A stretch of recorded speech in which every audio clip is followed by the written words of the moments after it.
Another Savior. Holy, holy, holy, holy, Adimebujuku. Another Savior. Another Savior. Holy, holy, holy, holy, Adimebujuku. Another Savior. Well, this is Mobien. This is dedicated to the gallant heroes of the Nigerian Biafra War and IPOB families all over the world. I remember the Nigerian Biafran War, in the thickness of the Biafra genocide. Hey, one man revived the vanishing hope to life. Let the great Biafran army to fight, and they were singing out, holy, holy, holy, holy, Olumewojuku is another Savior. They were singing out, holy, holy, holy, holy, Olumewojuku is another Savior. Holy, holy, holy, holy, Olumewojuku is another Savior. Many years after the genocide, whoa, yet another great leader has risen up now. Oh, and he's leading the Biafrans to victory. Inyamadika yabika kwa namno wao. Hey, anamekele mazuche mefo. Manemo, it's an honor having you on board. When I'm singing along, holy, holy, holy, holy, Nnamdi Kanu is another Savior. Just sing along, holy, holy, holy, holy, Nnamdi Kanu is another Savior. When I sing along, holy, holy, holy, holy, holy, holy, holy, holy, is another Savior. Getting moving right and getting moving faster now. Holy, holy, holy, holy, is another Savior. Holy, holy, getting moving right, moving faster, get the freedom. Is another Savior. Yeah, for freedom. Holy, holy, holy, holy, Nnamdi Kanu is another Savior.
And there it is right there. So we are not going to over-labor the preambles. No, that's not what should be there.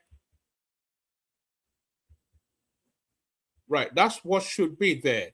So we're not going to over-labor the preambles. We're not going to, because I'm starting so late, you know, it's actually 2 a.m. where I am. Can you believe that? You wonder what sort of a life I have, having to do this at this time of the morning. But nevertheless, it's a relentless grind, the Nigerian political narrative, and we have to keep on top of it. Good day to you, good to be your company, and all that. Good day to you, good to be your company, and how are you? Hope you have had a gloriously wonderful day, whichever part of the world you're in. I suspect you are in either the early hours of the morning or the lateness of the night. So, whichever spot of the world you're in, good day to you. Hope your day is going well. So all that. So much happening within the Nigerian political cycle. By the way, we were meant to come out yesterday. We couldn't come out yesterday. We were going to discuss Sunday Igboho being released. You know, so I could either good to see you, Ajani. So I could either embed it in this particular stream, or I could do it as a standalone stream by itself. But the story necessarily, it has to wrap around the headline that you're looking at on your screen right there. So, like we've been seeing it over the last. We've been seeing it over the last. All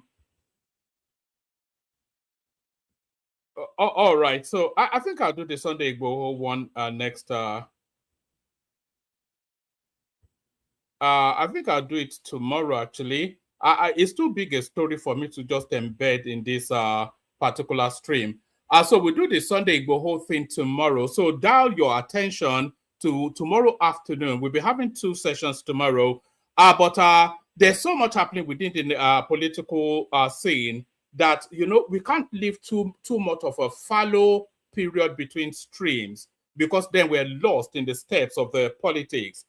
So much movement. So we've seen a plethora of state governors defect, primarily from whichever party to the APC. I cannot recall anybody defecting to any other party outside of the APC, to the point now that the APC now has 30, and I think this will probably be the 31st now. The APC now has 30, or now 31 of the 36 state governors in Nigeria. So, are we still looking forward to an election, or shall we just announce a victory for Tinubu and start the celebrations now? I cannot see. Apologies, AY. It's just so sorry. You are in Canada anyway, so it shouldn't bother you, but it should bother me. I'm in the UK.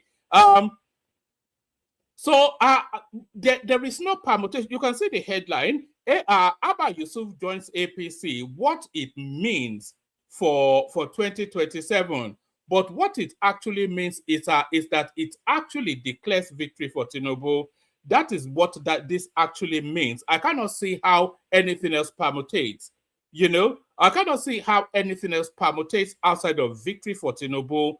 This is singularly the most impactful thing that has happened in the journey towards the 2027 elections. So let's chart the course. So, like I said, there's been an avalanche. There's been a plethora of our state governors defecting to the APC. I think outside of Charles Soludo and is it Charles Oti, every other state governor in the southeast are APC people. Outside of the dancing governor Ade Jackson of Osun State, all of the state governors all of the state governors. What's $1.35? What does that even mean? So all of the state governors in the Southwest, outside of one state, who has now gone to a court party, so all of the state governors in the Southwest, they're all with the APCs, with the APC. Now, if you go to the North, I cannot think of, I think the Bauchi state governor immediately springs to mind. I cannot think of any other state governor that is not APC.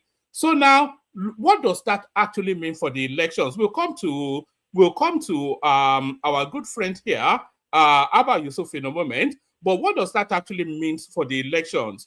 So what it means, so for every state governor, what does a state governor stand for?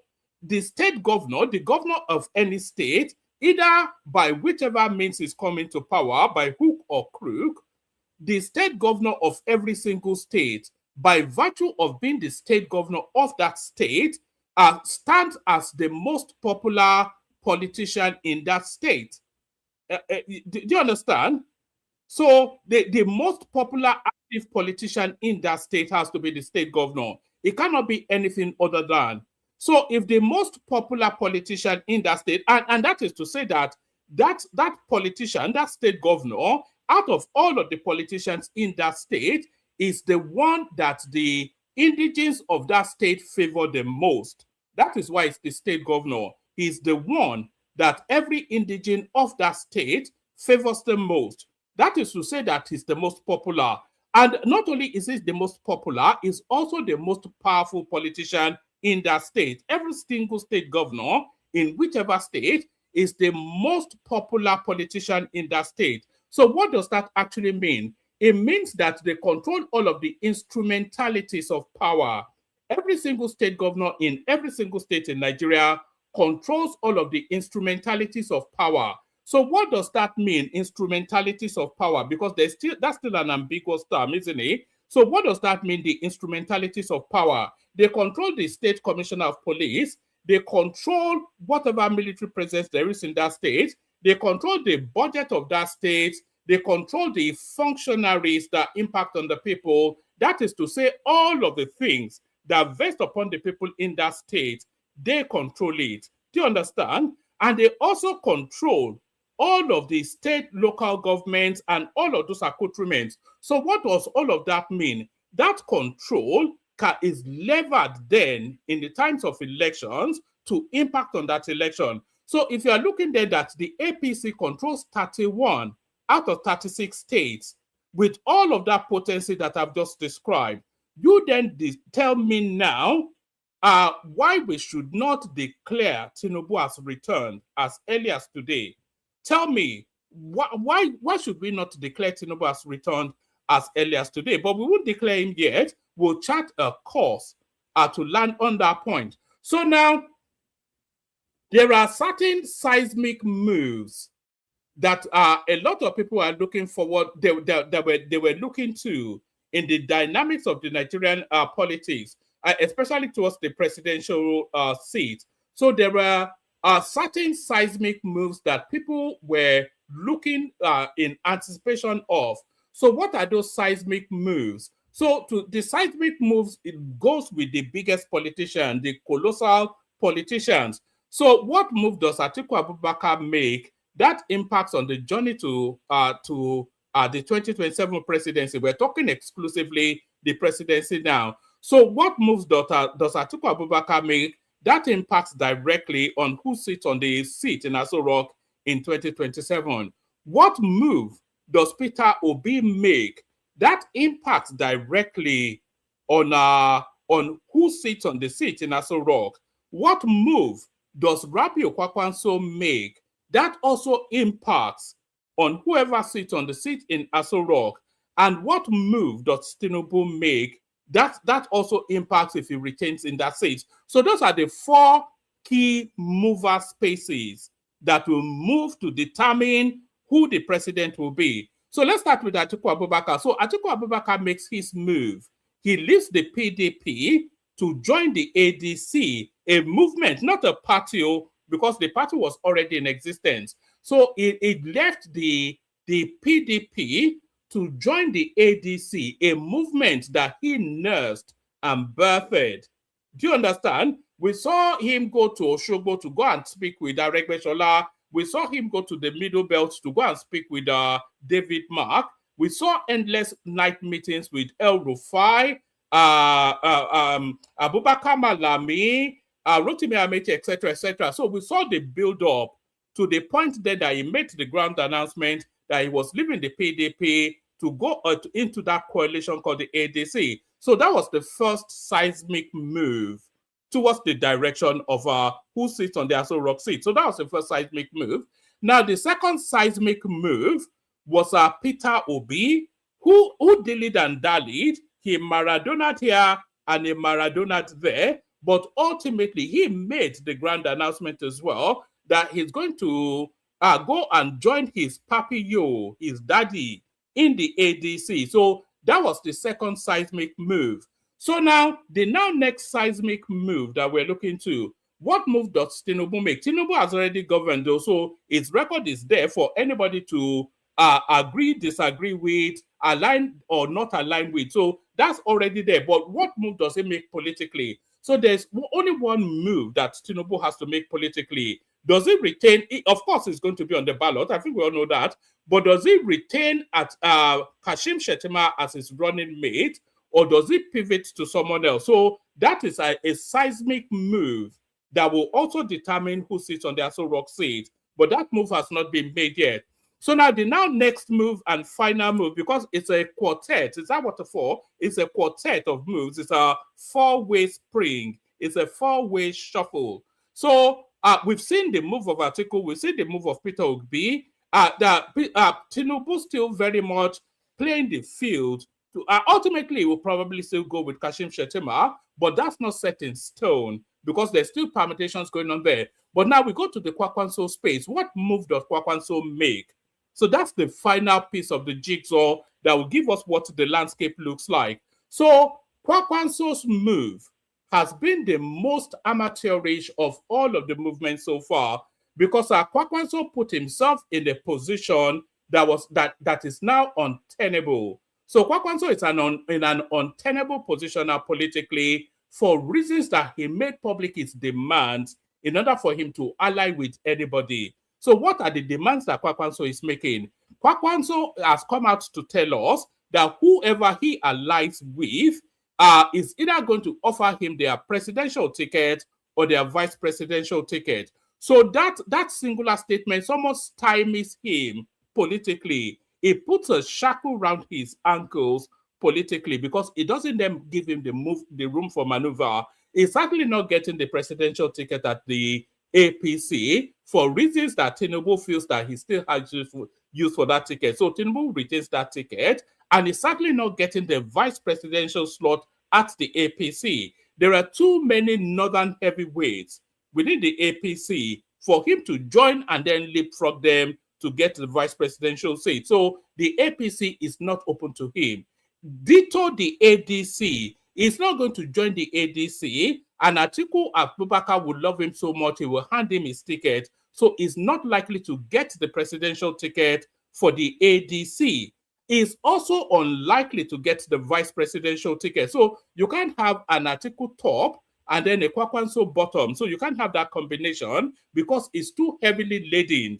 Because Atiku already carries the baggage of being a northern Fulani. So he cannot laden that baggage with the additional baggage of a running mate being also a northern Fulani, or maybe it's outside. I don't know what Kwakwanso is.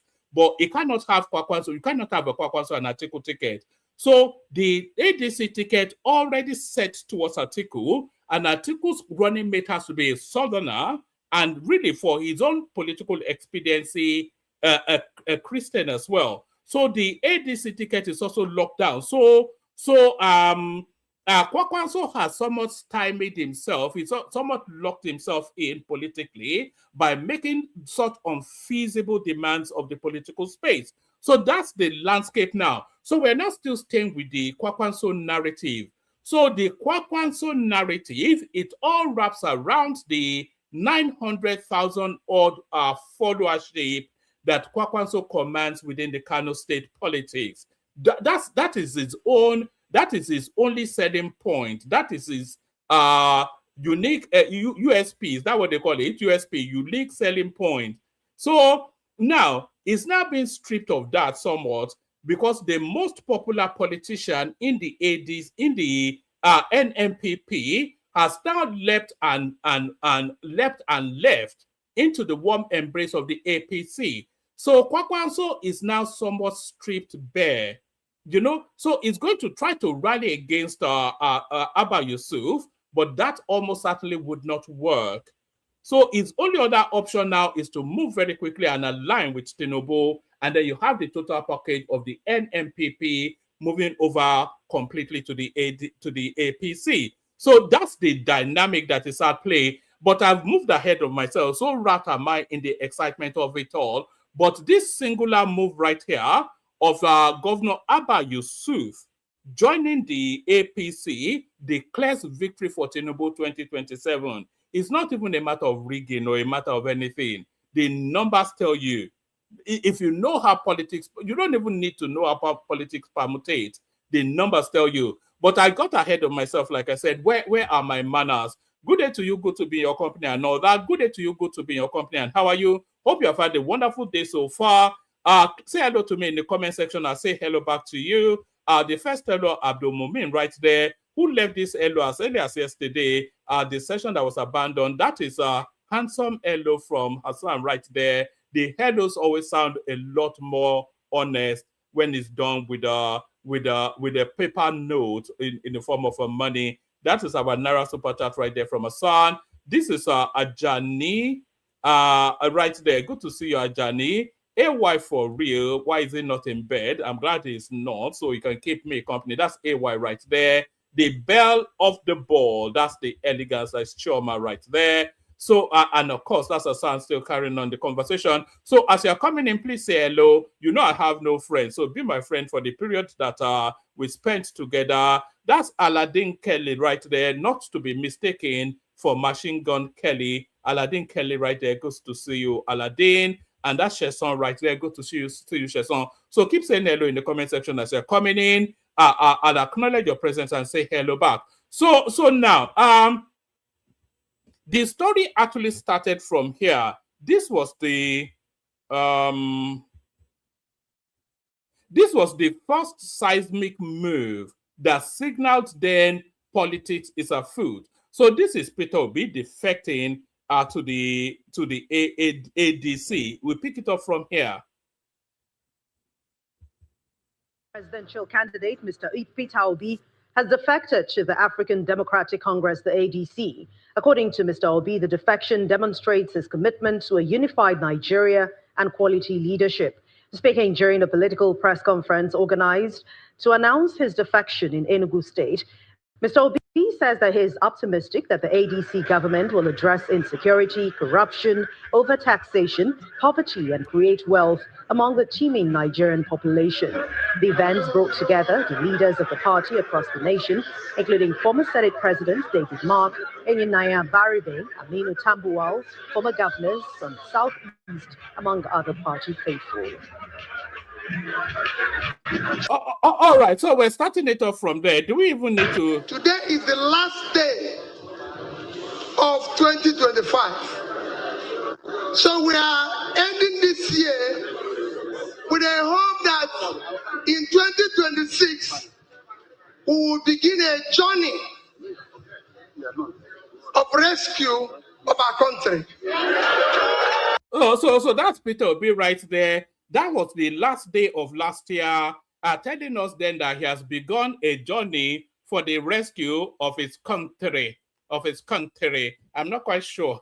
Is that what the Unzuka education is like, UNN? The education of our country. So that's Peter Obi right there talking gibberish as always. But that was the first seismic move then. So with that move then, the energy and potency moved to the opposition space. Because then if you look at the colossal strength of Peter Obi, 1, and Atiku Abubakar 2, then if you match the potency together, that is a heavyweight attack on incumbency. So why is it a heavyweight attack on incumbency? If you look at the numbers, we did have the numbers from hold on. Let me see if I can get you the numbers. Hold on. It's very important that we. It's very important that we have all of the information. Yes. So now, if we look at the numbers, let me bring up the numbers. If we look at the numbers, yes, it's right there. So if we look at the numbers from the last cycle of elections, then you would know just how important or how impactful Peter Obi joining the ADC is. So at the last cycle of elections, Atiku Abubakar scored 6.9 million votes. So if we round it off to say he scored 7 million votes, and Peter Obi scored 6.1 million votes. But if we round it up to say he scored 6 million votes, so 7 plus 6 is 13. And if you look at the numbers that are brought Tinubu into power, he scored near 9 million votes. So the combination of Atiku Abubakar and Peter Obi has the beating of Tinubu. This is what the data tells us. If we're going by the data of the last cycle of elections, this, oh, let me remove that so you can see. Please make sure you're liking and subscribing, by the way. Guys, please, we need the numbers going up. Please like and subscribe. If it doesn't offend you to subscribe, then please do. We're after 100 new subscribers today. Can you believe that? Such a lofty dream, but it's always possible. If you guys are, if you are willing, I'm willing. I think we can do it. Let me see. What do I want to do? I want to put something. Yes, let me put this image right. Yes. So yes, the numbers, the data that we have as a working hypothesis currently, it defeats Tinubu. So that is why it was so impactful when Peter Obi decided to go and join Atiku. Like I said, 6 million votes plus 7 million votes gives you 13 million votes, which beats the 9 million votes of Tinubu. But that's not all the story, by the way. But then if you then move the 1.5 million votes of Rabiu Kwakwanso and you add it to the 9 million votes of Tinubu, then that makes it more of a fight. But then if you look at these figures, if you look if you look at these two figures right there, we go back to what's happening today in a moment. If you look at these two figures right there, so Atiku scored 6.9 million votes, and that's quite impressive, 29% of the votes cast. So that's quite impressive. But if you look at these votes, we were talking earlier on about the power and potency of governors in their state. If you look at these votes were garnered under the PDP, which had near as much governors as the APC then. So these votes, these 7 million votes, how many of them were to Atiku Abubakar and how many of them are PDP votes? And how many of those 9 million votes are portable from the PDP to the ADC? I will make bold to suggest that no more than 1.5, if not 2, if at the most generous 2 million votes are actually loyalist Atiku votes. Atiku is not a popular politician. It doesn't have the command or personality of somebody like Buhari in the north. So these are essentially PDP votes. And the votes that Atiku is able to port as the PDP candidate to the ADC candidate, I suspect they may not be more than 2 million votes. So thereabout. So if we go to Peter Obi's vote, so Peter Obi's votes also is a mixture of all sorts. It's a licorice all sorts. Out of those 6 million votes, you have the NSAS votes in there. You have the Christian votes in there. You have the ethnic votes in there. You have the anti-establishment votes in there. So all of them packaged into that 6 million votes. So also, as with Atiku Abubakar, most of these votes are not portable to carry through. The portable votes for Peter Obi, out of these 6.1 million votes, I suggest will be no more than about 2.5 million votes, maybe 3 million votes, mainly the Southeastern votes, and a few stragglers that are hanging on. So those are those. And then with the Rabiu Kwakwanso one, the Rabiu Kwakwanso votes are guaranteed. You know, because the vote for Rabiu Kwakwanso, you remember that NMPP was an opposition party, it wasn't in power. So NMPP was entirely a Kwakwanso thing. So out of this 1.5 million votes nearly, I would say a good abundance of 1 million votes of them go with that Kwakwansia movement. But how strong is Kwakwanso's hold on this Kwakwansia movement still? That is where the question is. So now we now go to what's happened today. So what happened today? I hear you ask, well, this is what happened today. So we move on from there to this. Abba Yusuf has officially rejoined the All Progressives Congress. Well, following that story, that development in Kanu State, where the governor officially rejoined the APC and made the declaration at the Coronation Hall of the Kanu Government House. The declaration was made in the presence of the former national chairman of the APC, Abdullahi Ganduje, deputy president of the Senate, senator of Kanu South, minister of state for housing and urban development, among other dignitaries. He noted that his return is firmly anchored with working closer with the federal government under the leadership of President Bola Tinubu. Earlier, the red and white symbols of the new Nigeria People's Party in Kanu State was removed from the pillars of the state government house. The All Progressives Congress flags have now been hoisted at the main gates and within the premises. In a statement by Director General, Media and Publicity to the Governor, Sanusi Bature, the move would further strengthen cooperation with the federal government, accelerate infrastructural development, enhance security coordination, and improve service delivery across Kano State.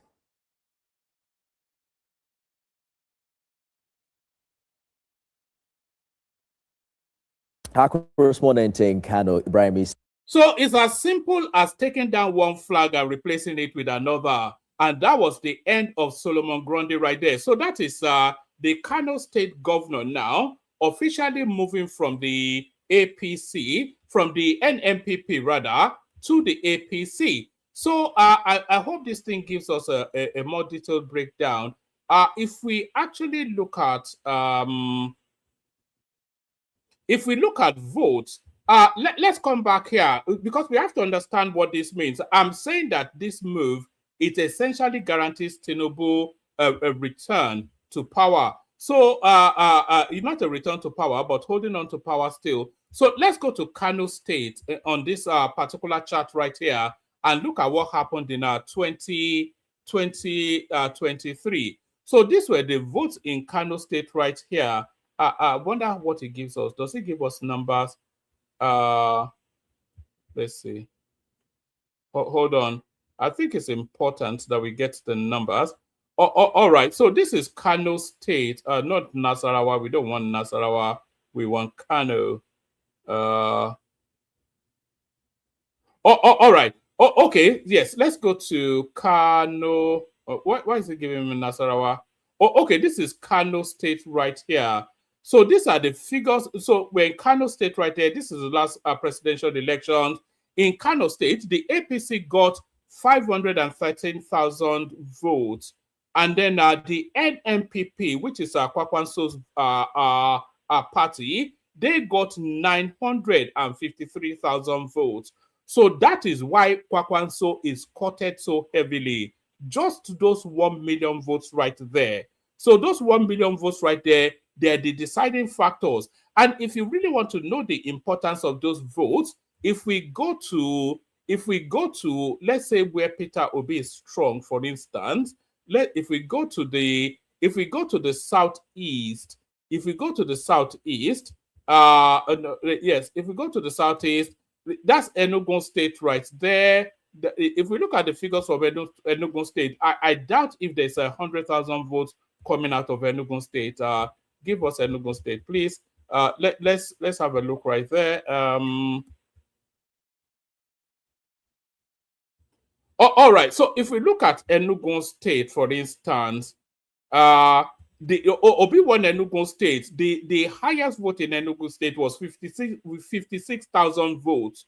So if you look at the combination of all of the southeastern votes, they don't come to maybe they don't come anywhere near. Let's go to Anambra State. Actually, they don't come anywhere near the 1 million votes of Kwakwanso. And that is the potency of it. So he got about 56,000 votes in Enugu. What did Anambra offer? In Anambra State, what did he get as well? The total is what we want.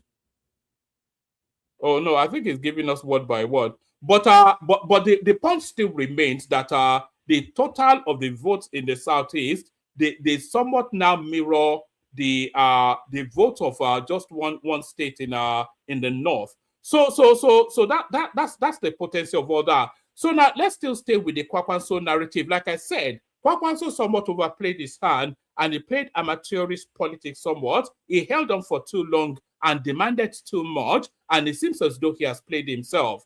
No presidential ticket for Kwakwanso in 2027. This is what Festus Keyamo is saying. The Minister of Aviation and Aerospace Development, Festus Keyamo, has said that the former Kano State Governor Rabiu Kwakwanso has boxed himself into one of the tightest corners in his political career. And I'd not even read this, so this is exactly my analysis as well. Anybody that's ever followed this platform for any length of time, I've heard me say countlessly that Kwakwanso is somewhat played himself in this particular political cycle. The Minister of Aviation and Aerospace Development, Festus Keyamo, has said that the former Kano State Governor, Rabiu Kwakwanso, has boxed himself into one of the tightest corners in his political career over what he described as his refusal or indecision to accept an earlier political olive branch from the All Progressive Congress, APC. Keyamo, who issued a statement on Sunday, noted that he had always admired engineer Mohammed Rabiu Musa Kwakwanso from a distance, but argued that recent political developments have left the former governor facing a narrow set of choices ahead of the 2027 general elections. According to him, Kwakwanso's presidential ambition is at the center of his current political dilemma. The statement partly reads, Kwakwanso wants to be president, but none of the major political parties will pick him as a candidate in 2027. APC and PDP are going south, and ADC's ticket is Articles to lose. So how is APC going south? What does that even mean? That's a meaningless nonsense. Oh no, APC is already south with that Tinubu, yes, and PDP likely to field Sheyi Makinde in order to try and pull some votes from Tinubu. Yes, so I agree with that. Minister of Aviation and Aerospace Development, Festus Keyamo, has said the former Kano State Governor Rabiu Kwakwanso has boxed himself into the tightest corner of his political career over what he described as his refusal or indecision to accept an earlier political olive branch from the All Progressive Congress. Keyamo, who issued the statement on Sunday, noted that he had always admired engineer Kwakwanso from a distance, but argued that recent political developments have left the former governor facing a narrowing set of choices ahead of the 2027 general elections. According to him, Kwakwanso's presidential ambition is at the center of his current dilemma. The statement partly reads, Kwakwanso wants to be president, but none of the major political parties will pick him as candidate in 2027. APC, PDP are going south, and ADC's ticket is Articles to lose. Atiku is the owner of ADC. Argue with your keypad if you like. Only a major political party can win a presidential election in Nigeria. NMPP is still a one-party state, and with the recent wave of defections from NMPP, including the governor himself, it is doubtful if it can maintain its grip on Kanu in 2027. So, just to pause there for a moment to have a sip of water first. So what Festus Keyamo is saying here, what Festus Keyamo is saying is that when Abba Yusuf crossed over to the APC, he was received by Ganduje, Jubrin Barau, who is the leader of the House of Reps or something. So he was received by some top functionaries of the APC, and at that reception, Ganduje said that Abba Yusuf is going to get the governorship ticket of Kano State unopposed. So he's going to be the candidate of Kano State. So do you understand? So there is nobody that Rabiu Kwakwanso can come up with that will wrestle that power from Abba Yusuf. So if Kwakwanso doesn't move cleverly now, if he doesn't shield his ego, come off his high horses and play to the politics of a one-party state politician that he is, he's going to be played out of the game. NMPP is still a one-party state, and with the recent wave of defections from NMPP, including the governor himself, it is doubtful if it can maintain its grip on Kano in 2027. A leader is only as strong as his devoted lieutenants. He further argued that the former governor's calculations rule out support for another presidential candidate in 2027. Kwakwanso will not support a northern candidate because that ends his presidential ambition, since he may have to wait another 16 years after 2027 to get a shot at the presidency. 8 likely years for the northern candidate and another 8 likely years when it rotates to the south again. That's a gamble he will not take. He will be 86 by then. So this entirely rules out Atiku Kwakwanso cooperation in 2027. Akiamo's statement. Kwakwanso could give up his political ambitions and then look to punish somebody. And he may well look to punish Tinubu by packing his influence with Atiku, because he's played a gambit that cannot work. And he was ill-advised anyway. If he takes advice at all, maybe his ego got ahead of him. He played himself. That's essentially what Kwakwanso is doing. Kwakwanso has done.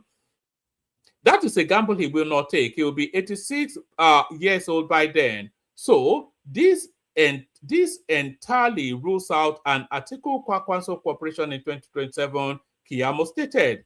Keyamo said that based on prevailing political realities, 2031 appears to be Kwakwanso's most realistic presidential window, but warned that decisions taken in 2027 would be decisive. You know, it looks as I suspect that Keyamo may well be a subscriber to this platform, because it's just repeating everything I've said endlessly. You see all these defections that you're seeing into the APC, they're not defections that Tinubu is bullying them into. These are pragmatic politicians that are playing to the politics post the elections. So when the elections have come and gone, they can then say that, look, we packed our support with you when you needed it the most, so support our ambitions now. So they are packing their political stake now with the space that they know is going to win. That's essentially what's going on. And that is the move that Kwakwanso needs to make as well. He needs to come into the APC now. So he has a good 5 years to build his status within that party so that he can then launch at that presidential ticket once Tinubu finishes in 2031. So if he doesn't move within the week, then it's fucked. It's just as simple as that. If it doesn't move within the week, then it's fucked.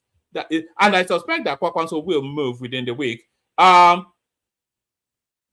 It says that's a gamble he will not take. He will be 86 by then. So this entirely rules out an Atiku Kwakwanso cooperation in 2027. Keyamo said that based on prevailing political realities, 2031 appears to be Kwakwanso's most realistic presidential window, but warned that decisions taken in 2027 will be decisive. Based on the above calculations, the only pathway for Kwakwanso in 2031, the only pathway for Kwakwanso is in 2031, but the alliance he builds in 2027 will be crucial to his ambitions in 2031. If his grip on Kanu slips in 2027, it will water down his clout and influence in 2031 to be handed a presidential ticket by any major political party. This is the time he can cash in on his presumed dominance of Kanu politics and take a chance, he added. Kwakwanso's only chance of a realistic alliance now with a major political party is actually narrowed down to the PDP, the APC, or the Labour Party, only if Peter Obi returns there and picks up the presidential ticket and he agrees to run as a VP candidate to Obi. But all three options present their own challenges, Keyamo said. On the People's Democratic Party, he stated, with the PDP now gasping for breath, it may be easier for Kwakwanso to return to the PDP on some terms, like taking over the entire structure in Kano and some northwest states and returning Kano to PDP. And that will signal the death of NMPP. But with the zoning of the presidential ticket to the south, that would mean a suspension of the 2027 presidential ambition till 2031. On the APC option, Keyamo said, if Kwakwanso decides to pitch tent with the APC, he is in no position to dictate so much terms to the party. With the exodus of key figures from NMPP to APC in Kanu, and the APC structure in Kanu is now better steered to challenge the NMPP in 2027. The APC is therefore not so desperate for a Kwakwanso in Kanu, but will be glad to welcome him into the party. He still remains an asset, but one thing is sure, the APC cannot throw its entire structure in Kanu under the bus for Kwakwanso, especially with the governor parting ways with him. However, the attraction of the APC for him is that the APC still has the national spread and structure to retain power in 2031. So, an APC option for Kwakwanso will also mean a suspension of his presidential ambition till 2031. On the Labour Party, he was categorically stating the 2027 Labour Party option for Kwakwanso is narrower because he simply cannot and will not run as vice presidential candidate to Peter Obi. Take that to the bank. His own people would not even support him to give a likely fresh 8 years to the South. Keyamo concluded that Kwakwanso now stands at a critical political juncture with potential career-defining consequences. From the scenarios above, Kwakwanso is in a very difficult political crossroad. The decision he makes now may retire him permanently from politics or revive his presidential ambition. But one fact is clear, just like late Buhari and the CPC, without a handshake with another major party, he will remain a local champion with his NMPP. But that too may soon vanish with the present predicament of the party. So I endorse in the fullness of everything that Festus Keyamo said there, and I endorse it in the fullness of only because it's in tandem with my sentiments as well. Let me send the link. If anybody wants to come in. Please, we need numbers going up. Can you please like and subscribe? We're not even seeing anything that looks like a super chat apart from Hassan. Have people forgotten that the platform needs super chat? Let me send the link into the comment section. If anybody wants to come in, I think there's a conversation to be had here. I know we're starting extremely late, but I think there's a conversation to be had here. So if you want the conversation, hop on. What else have we got in the news? I'm not quite sure that. Oh yes, the coup plotters are to be tried. That's also in the news as well. Do you remember those people that were plotting a coup against Tinubu?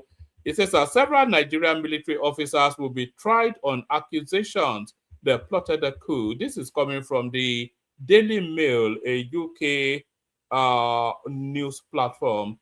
It says, well, we all know the story anyway, but a group of Nigerian military officers will stand trial for allegedly plotting to overthrow the West African nation's government, the Nigeria Defense Headquarters said on Monday, citing findings from an investigative panel.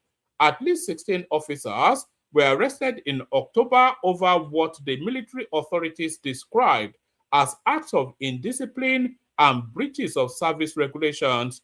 The arrest, added to local media reports of a failed coup, had caused tension in a region already faced with a string of coups.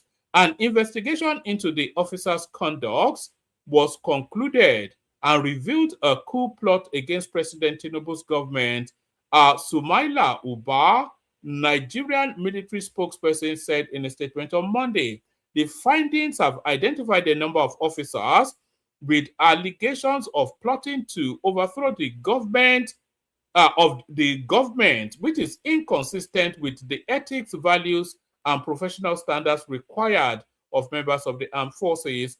The officers found culpable will be arraigned before a military judicial panel to face trial in accordance with military procedure, the spokesperson said.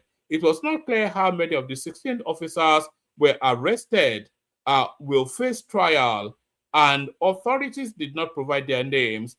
Further measures were also taken to preserve order, discipline, and effectiveness of the military, the spokesperson said. So there it is right there. I wonder, because traditionally, historically, they should face the firing squad, but I suspect that under a civilian dispensation, that might well not be the case. We play the Kegite music. We see who turns up for a convo. The link is in the comment section. If you want to have the chart, hop on like a bunny rabbit. Only water, where they see ma. Water, only water, where they see ma.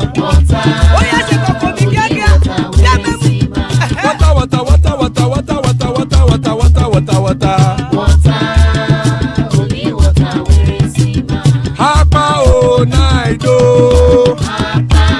Hapa o naido. Hapa you don't come o. Hapa o naido. Hapa o naido.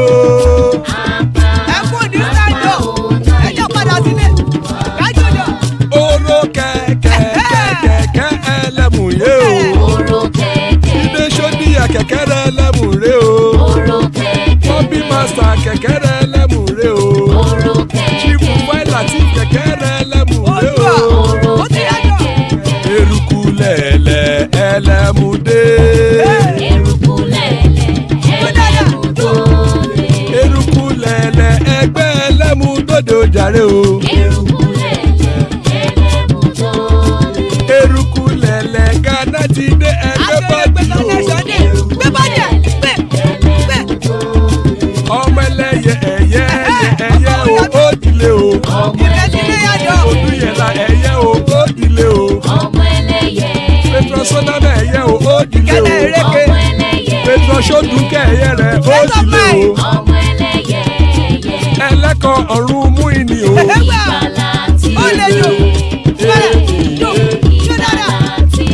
Àkùkọ ọ̀run mẹ́kọ̀.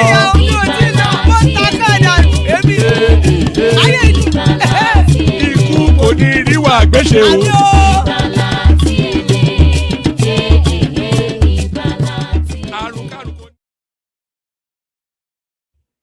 And there it is right there. Ikuko ni rewa Agbeshebe, death have nothing to do with us. Amen to that on behalf of myself and you, my friends. And by the way, we'll be revisiting this topic still tomorrow. It's too big a topic not to be revisited. But joining us, the man with the heart, that's AY right there. The one for the ladies, that's Rational Mind right there. And the one for the, which one are you for? That's a sound right there. So those are the assembled so far. Still plenty of spaces. Anybody that wants to hop on. What a moment in time. AY. I said I'm calling it for Tinubu. Would you agree with this move? Good evening, everyone. 1 month. Okay, how far? I do. Well, interesting time ahead, man. It's gonna be so interesting. I really love what is happening. You know, I think as last year I was telling you, in 2026 you are gonna see a lot of move. That's what you are seeing right now. So, my position currently is, the ball is still in Tinubu's court. So Tinubu, I'm not seeing anything that will really challenge Tinubu for now. Especially with the defection of the governor of Kanu State. So what is going on in Kano is very, very interesting. It's one area we need to watch. Kano, Oshu State, there are some of the area I'm really watching right now, then Rivers. So with the Kano movement, yes, I personally feel Konkoso made a very big mistake. This is my thinking. Reason be that I think the governor was loyal to him, but he seems he want that complete loyalty. He want to give direction. He want to. What I also heard was there was a threat. Sorry, AY. Do you think that the governor read the political landscape better than That's exactly what it is. So yes, that's where I'm going. That's where I'm going. Yeah, carry on. I learned that even within NNPP, there was a threat to the governor's second tenure. So the governor, even Konkoso, was actually talking to APC. I think Konkoso wants some kind of assurance. Then the governor, when he saw what was happening, then his governor start negotiating for second term with APC. If I decamp, you have to assure me you are giving me the ticket. I think they promised him the ticket. He gave some concession too, because APC, they are going to produce the original APC, they are going to produce the deputy governor right now. So, which I think is a good deal, because in 2027, even before the governor defecting, a lot of Konkoso ally, they've actually moved to APC. Like Kao Sumaila, you call him. I think you have a couple of House of Rep member that also the car from NNPP to APC. Mind you, APC, they are not really weak in Kano State. The deputy president, Senate president is APC. You call him Barao Jibri. So with the governor moving his supporters into APC now, the question is who controls the Talakawa? Probably Asa is going to answer that question. No, you attempt at it. Asa will answer it, but you are because I think let me say this. Yeah. So let me say this. Dot Odare Kokoso as well. If historically Konkoso work in misery ways, so Konkoso Dot Odare team, Konkoso can mobilize the Talakawas against them as still.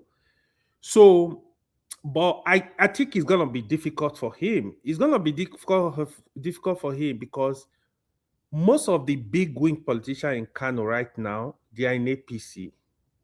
But Kano, they also have their mind, the Talakawas now.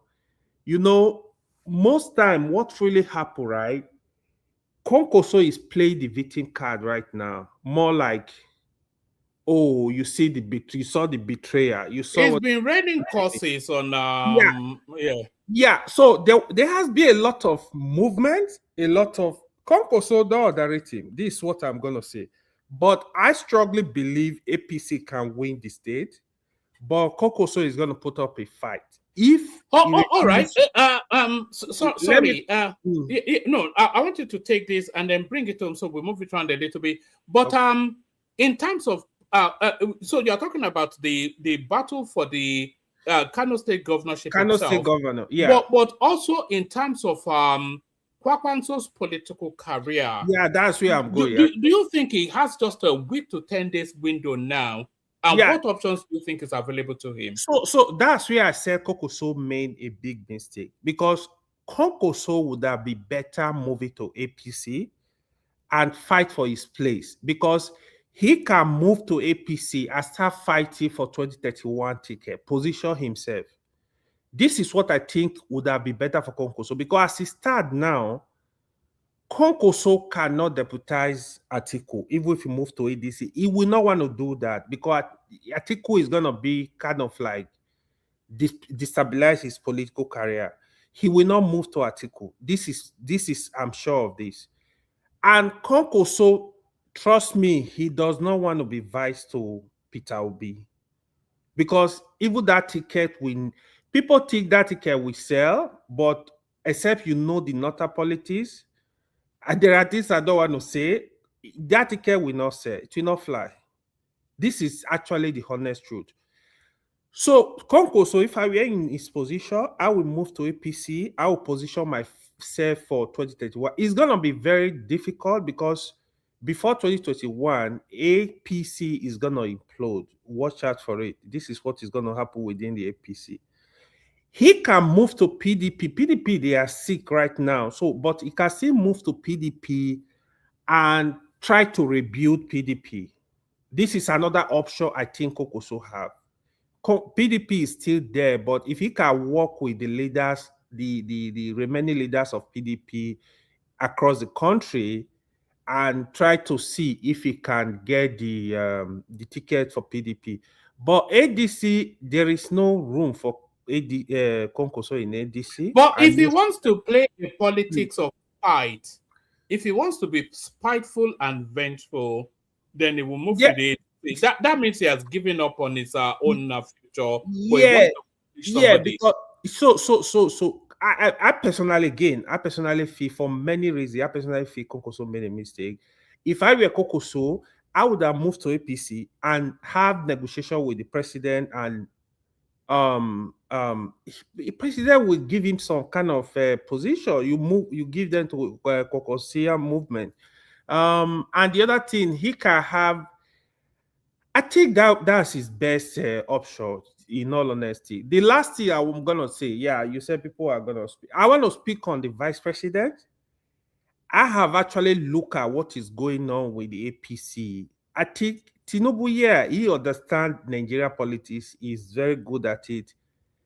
I think it might be counterproductive if he try to remove Shetima. He needs to be very careful because oppositions are really, really watching right now. Trust me, ADC are watching. They might capitalize on that and kick Tinubu out of power. Tinubu needs to be super careful. If he must alter that ticket, because Nigeria is not Lagos State where he can remove the deputy governor and replace with another one. As regard Nigeria, because if you touch Shetima, I think you are gonna lose a bunch of even the thing is, in the Tinubu administration, I would say Shetima is probably the most popular. Probably more people like Shetima. I like Shetima. Everybody likes Shetima now. People like Shetima, even in the north. Don't forget, Shetima is from Kanuri, and Kanuri, this is the dominant tribe in the Borno and Yobe Axis. So you will have, I think, in my own humble opinion, the way it is, right, he should leave the ticket, because replacing Techesema even with another Muslim from the west, from the northwest, it might be counterproductive because you are gonna go into some battle. See, if he removes Shetima, then he has to go with a Christian. He cannot go with another Muslim. Yeah, that is where it's also very tricky too. I think my own personal opinion, I'm not gonna say my reason here. Asa will understand where I'm going. I'm gonna reserve my comment, but I don't think it should touch Shetima because that might be counterproductive. Opposition might use that to kick Tinubu out of power. He will be shocked. I mean, if he read the political atmosphere, he knows that, he has a good plan, good, but I think it's gonna be very counterproductive if care is not taken. All right, brilliant, excellent. I still want your views on the coup plotters, etc. But we're going to do a very quick 5 minutes whip round. We'll be a bit rigid with the 5 minutes, just so everybody gets to speak, and then we open it up to a more rounded conversation. Because I think this move by Abba Yusuf, it has freed up the space for Tinubu to act with a bit more flexibility. But we go up from you. We go Rational Mind, Hassan, Isaac, Baba, Patoski. Rational Mind, you're up next. Toto Dometa, Kilo Selena. This are a fight, man. What a guan. What a guan. In that this a country. Was that not Blackie or not Blackie? Yeah. The guy's an old man now. I think I saw him recently online. I was like, whoa, is this Blackie? Oh wow. Yes. Do you remember one as well? Majek Fashek. He looks a wreck. the mandator and the rest of them. He looks a wreck. The last time I saw his image, I was so sad. He looks a wreck. He looks older than me, and I'm not sure he is. Dead. My Is he dead? don't die now. Oh, right. Okay. Well, there it is. So What's that? What's that they say? Live fast, die young. Have a good-looking corpse. Okay. Yeah. Well, man, it's been a while. Thanks for having me here today, this evening, my time. Yeah. So you might have to feed me those topics you have. Have you been out of the loop politically? Have you been paying attention to the well, goings on? I won't say I have. I've just not been having my say as I would on your platform here and elsewhere. So I've been busy with personal life and stuff. Yeah, so.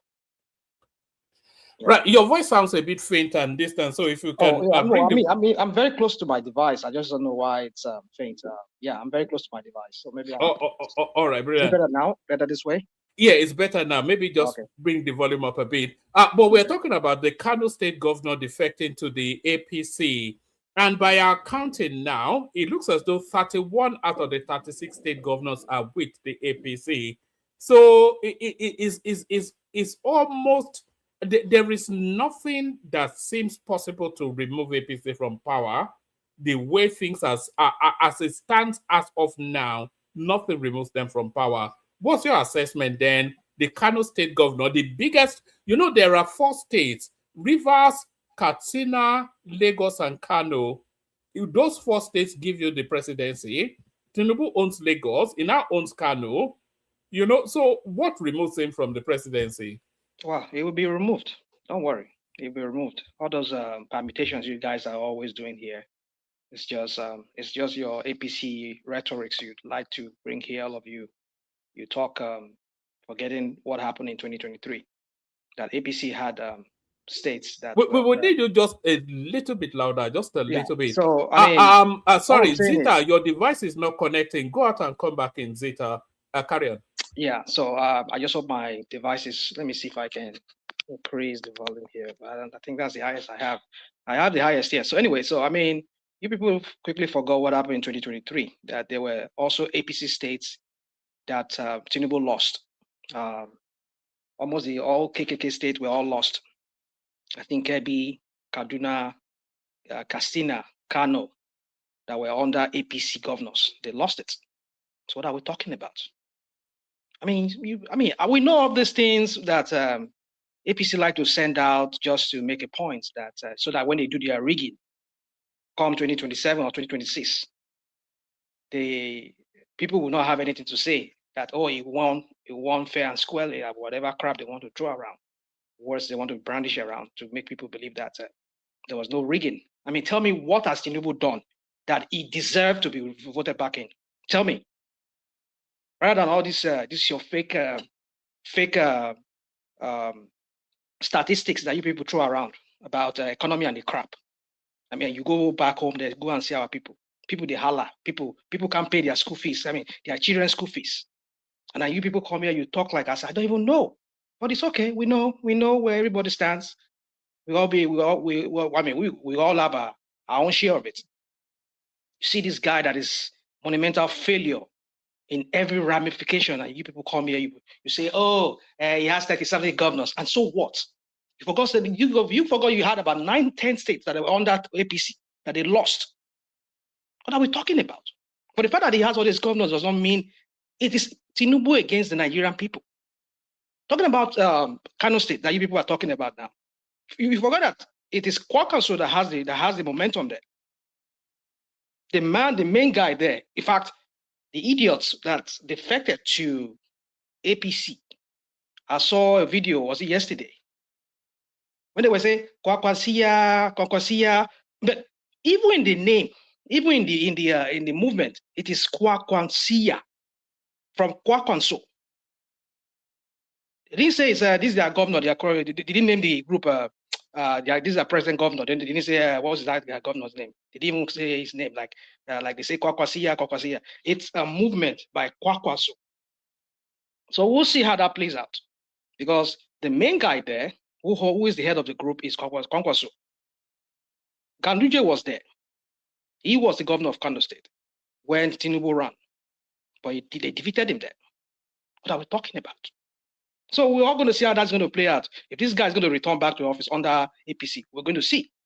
But don't forget what happened in 2023. But we know that Tinubu is the head now. He's the one that he controls the whole federal agencies that probably that's going to be officiating, that we're going to be the officiating the people there, namely the INEC, the police force, the military, and all of that, that they will deploy that very day. We know those strategies they're going to put in place. But I know all this thing is just trying to say is that, I mean, he did not that all these governors run into his parties, not as if they won under APC. They were forced. I will use the word, kind of forced, because they knew what happened in Edo State. We saw a trend of the way at which Tinubu and his criminals, they were just rigging election, broad daylight, falsifying the election results, beating down the opposition, beating them like as if they can't even talk. We know what he's doing. That's why a lot of them are afraid. They don't want to go the way of Edo State and maybe other states that lost to APC. In broad daylight, they robbed the election in Edo State. And you're telling me here that like as if all those governors that took the mandate of the party where they won to APC, as if they won under APC. No. We will see. We'll all be here. We'll see what's going to happen. But I know Tinubu is capable of doing his mago-mago. The same mago-mago he has been doing in Lagos. Even in Lagos that was under his APC, he lost it to Labour. What are we talking about? But we know because he's there now. He's the main guy now, right? He controls the federal agency. He could easily rig the election. We saw the template already. They've already set in motion with Edo State and the other states that they already did. How they rob the people. Rational mind. If it doesn't rig the election, can you see circumstances under which it will win? Tinubu controls the party has 31 out of the 36 state governors. So they control 31 state houses. And for all that you say, Tinubu is quite popular amongst Nigerians. He's popular with me. And if you go around all the social media spaces outside of the Obi loop, you will find that this guy is somewhat popular. And you'll find that some of his policies, even a lot of them, the people actually buy into what he's doing. They don't like the pain, but they see the direction. So can you not see circumstances under which this guy wins free and fair, irrespective of... He's not going to win free and fair. He can never. Tinubu has never won a free and a fair election. Maybe besides the one that he did in 1999, probably. The second one, the second one was not a free and fair election. Maybe the first was free because we know under what he ran, because the Afenifere and the rest of them, they were all back in the AD at the time. We know. But the second run, it was not. He has never won free and fair. It's always with his rigging machine and all of that. Mago, killing, stifling, just silencing opposition like it did. I said it here years and years before I even started running. I said it here that this is what this guy does. And look at what is happening. Let me land. Who do you think will win, free and fair? It's okay. Let me land. My point is just that Tinubu has never won. He has never run any election that is free and fair. It is mago. We were watching live in real time how results were trickling in. Suddenly they shut down the You see, I forget that I read this thing now. No, don't even forget that I read. Let me have my say. I'll say my point. No, we take on board what you're saying, of course. That's your opinion. But if you look at what the landscape is likely to be like in 2027. What landscape are you talking about, man? What landscape are you talking about? No, the political presentation. What's going to be presented essentially is going to be a choice between Tinubu and Atiku. Well, so are you saying? We'll see how that plays out. Very likely it could be between Tinubu and Atiku, probably. If they. Well, that's what the permutation tells us now. Well, we all just We'll just make it, like you say, permutations here. We don't know exactly what tomorrow will bring. Yeah, but we know We'll the see. we know the landscape now. Well, We know the landscape. yeah, it's possible. If I know, it's probable. It's not just possible. It's probable. Yes. Well, the probability is much, like you said. Yeah. Because if Atiku throws his hat in the ring or whatever they say, if he wants to contest under ADC, probably he would clinch that ticket. I don't see him be having a pathway in. Of course not. So if it's Atiku versus Tinubu, which is likely the scenario, how do you think that will go? Yeah. So we'll see. We'll see when we get there. We'll see how well as we get closer to that permutation. Because right now my crystal ball could not even see anything like I used to before. But my point is just that what I just know is that I know you guys will play. I mean, what I say by you guys, I know the APC goons and all of them. They will play the ethnic card. Yes, it's the son of the South.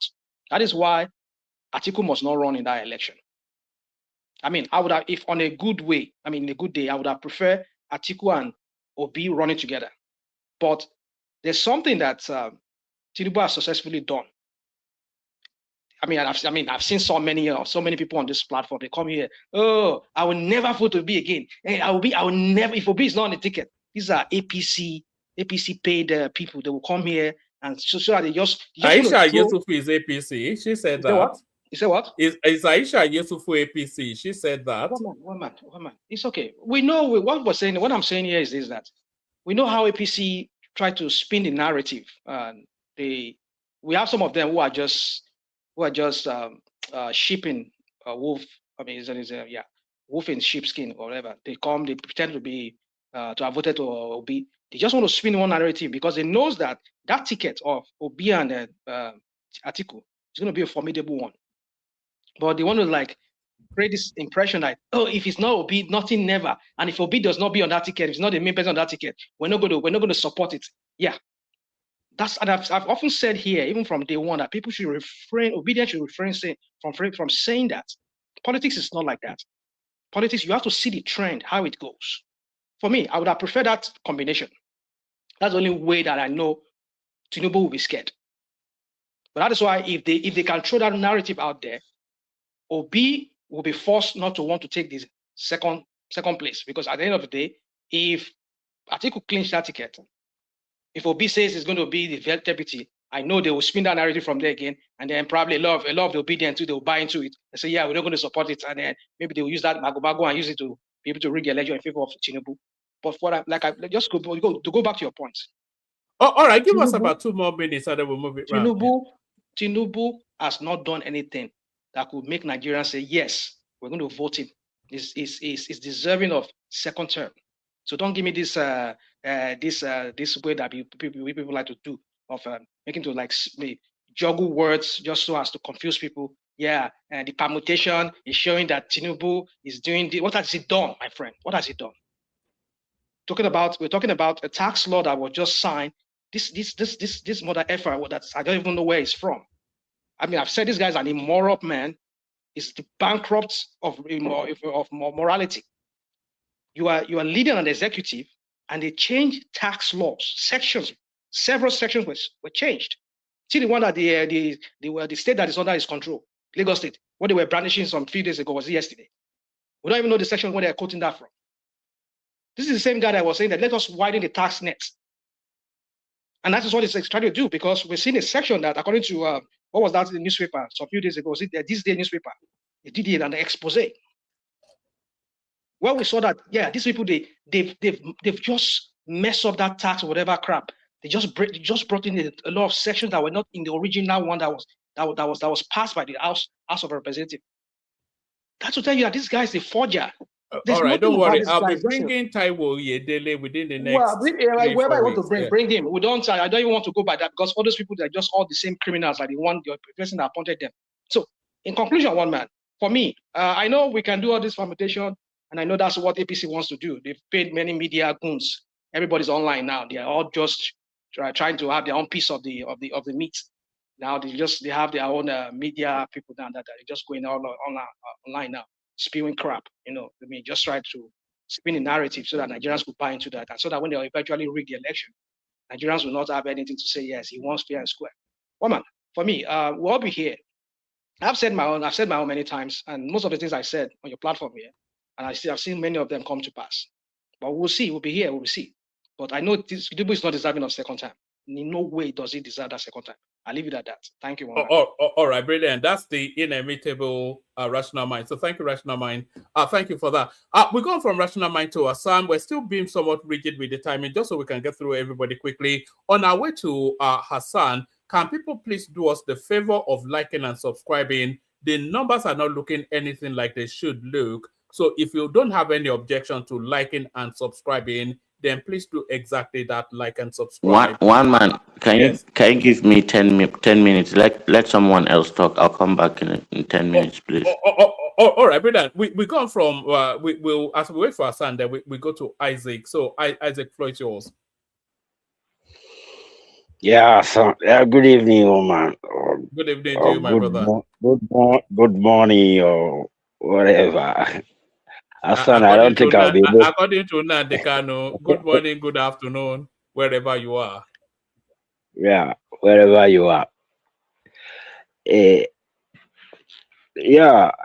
Tinubu will not be able to win the 2027 election.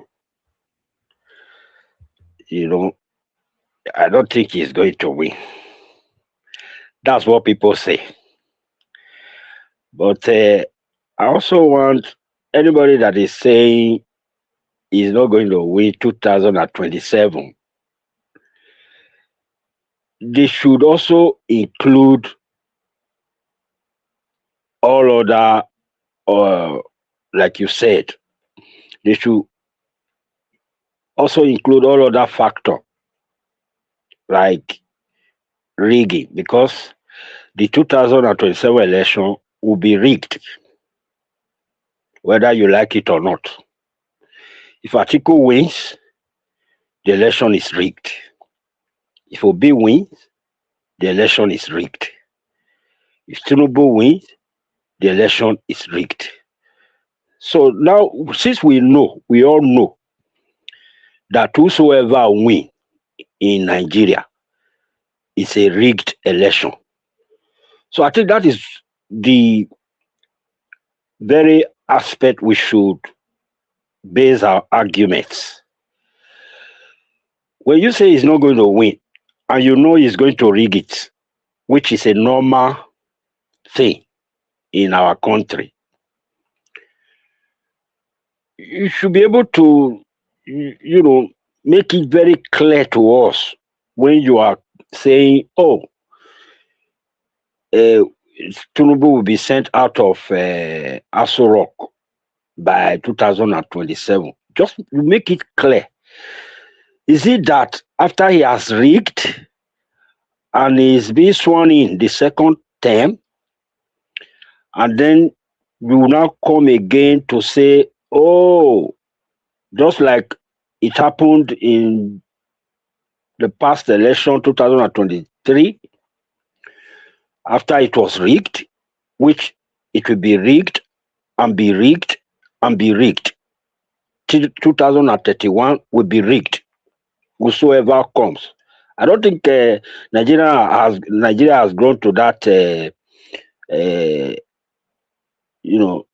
that level to say election will happen in Nigeria and it will not be rigged. So since we all know that, I don't know why people don't base their argument on it. They will say the man that will win will not win, but they will refuse to agree to the fact that that election will be rigged.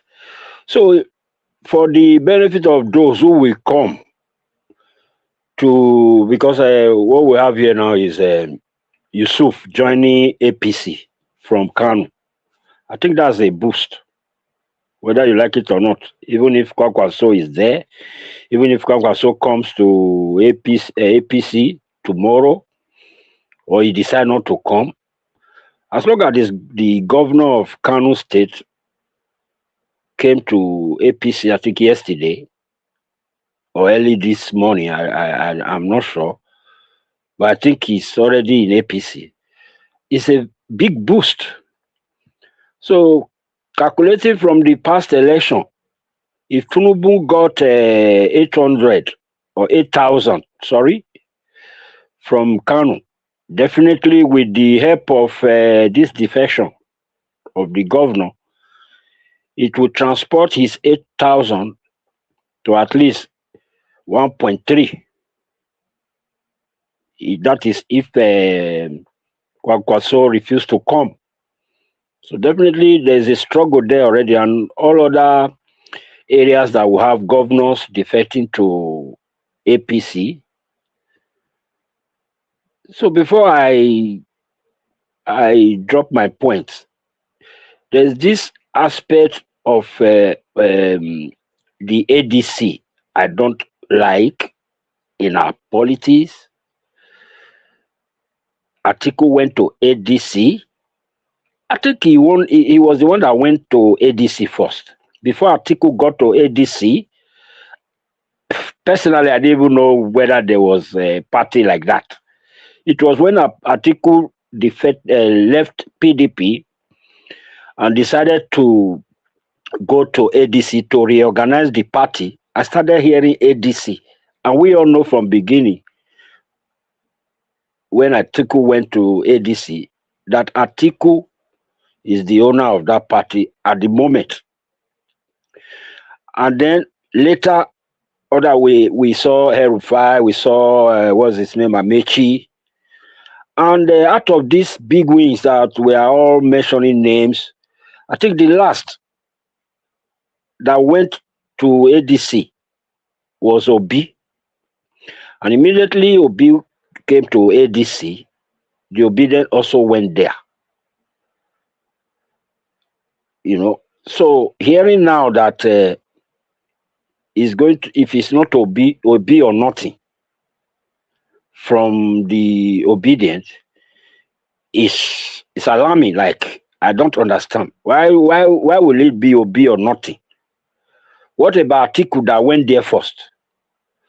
That has his vision, has all his, you know, we all say his age is telling on him, is his last shoot. You know, that's and all what that. Dele Momodu is saying to the obedience as well, that, you know, the level of disrespect, you know, there are other heavyweights there, and you're saying Obi or nothing.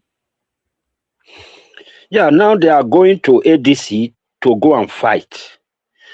You know, this platform has always been, I don't think anybody, like I study everyone here in this platform, apart from maybe the obedient who are dying and dying, these other people that are coming here to say Tinubu will win, I don't think they are actually dying for him like me. I'm saying he will win, but not that I'm dying for him. Like, it's my greatest choice to rule Nigeria. No, that's not the point. But the point is, we are just saying it the way it is, and we shouldn't pretend about it. That's the politics of your country. Say it the way it is, and stop dancing around. And then tomorrow you will not let anybody hear what. You'll be making noise, crying. But say it the way it is. I'm not saying you shouldn't support who you want to support, but tell us, say this is the person that will win. Don't be pretending. Thank you, Wama. All right, brilliant and to the point. That's why we love Isaac so much. He always stays within the time limit, but delivers an epic submission. So thank you, Patrick. We go to Baba and then we look back to Hassan. So Baba, I mean, it's party time, isn't it, really, for the Tinubu household? Not that anything ever removed him from power, but more so now than ever before. Victory guaranteed. Well, stranger things have not happened. Actually, there is more to come. But sorry, Baba, we need more volume from you as well. Everybody okay. is. Let me put it this way. I think a lot of people don't know how Nigeria elect their president. A lot of people don't know. So sorry, big apologies, Baba. Can people please, if you're not already subscribed, please do. We need numbers going up, and like as well. The numbers are not going up. Please push up the numbers. Back to you, Baba. Yeah. In our constitution, in our electoral regulations and laws, that you score the highest votes doesn't mean you've won the presidency.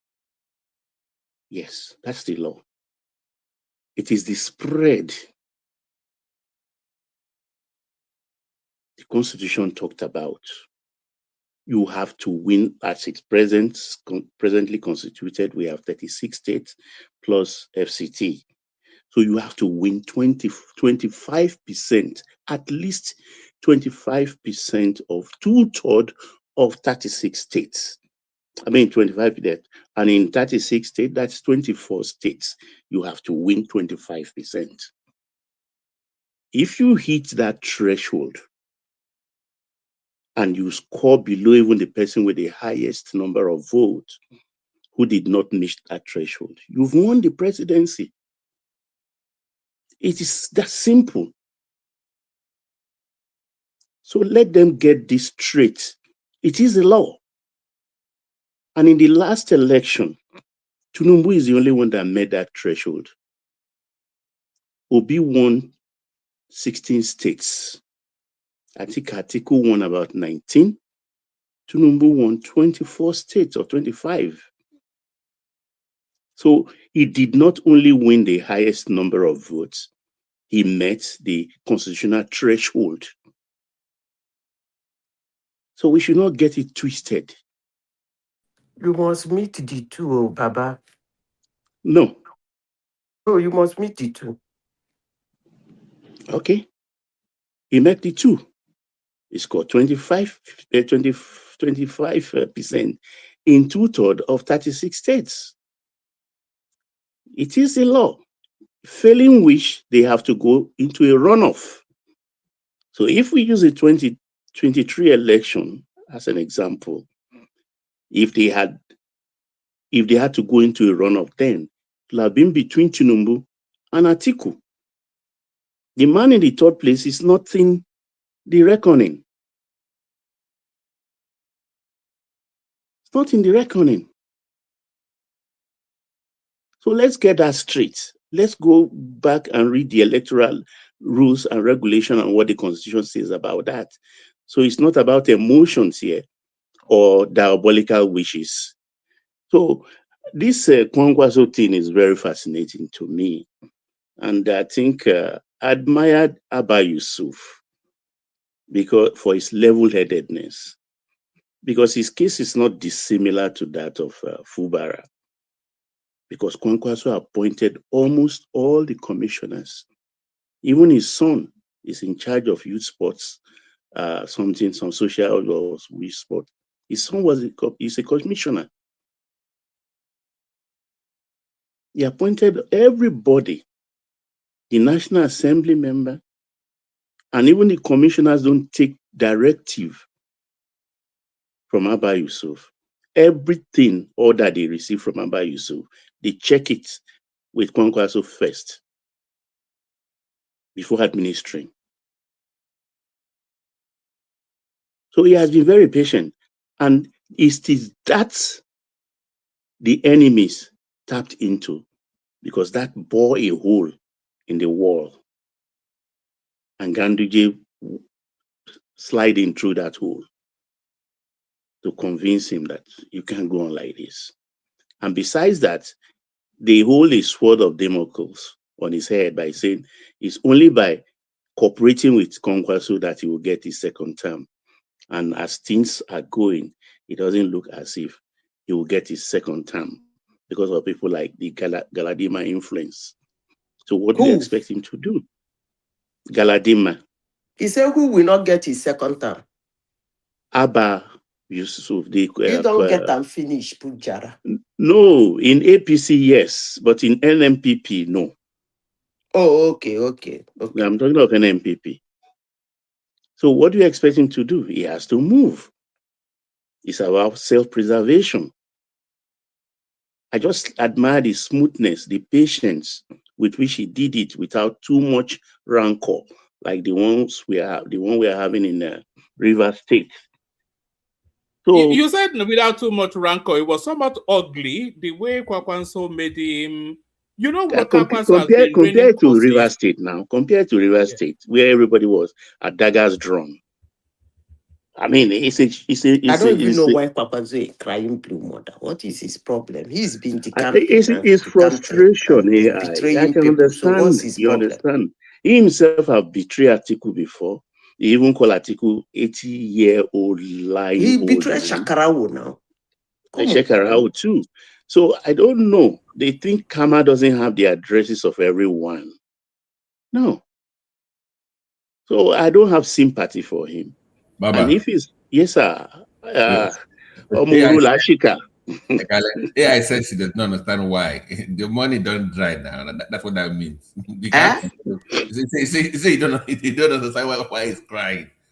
I don't understand because no more state money. I don't think it's the money. Let me I explain. think it's running out of. I think it thinks it is starting to realize that Kwakwanso is going to be buried in the next, not physically but politically, in the next 3 weeks if it doesn't make the decisions that he should make. No, but one man election politics are not like that. Is the one appointing people and stuff. Don't tell me it doesn't involve state funds now. Come on.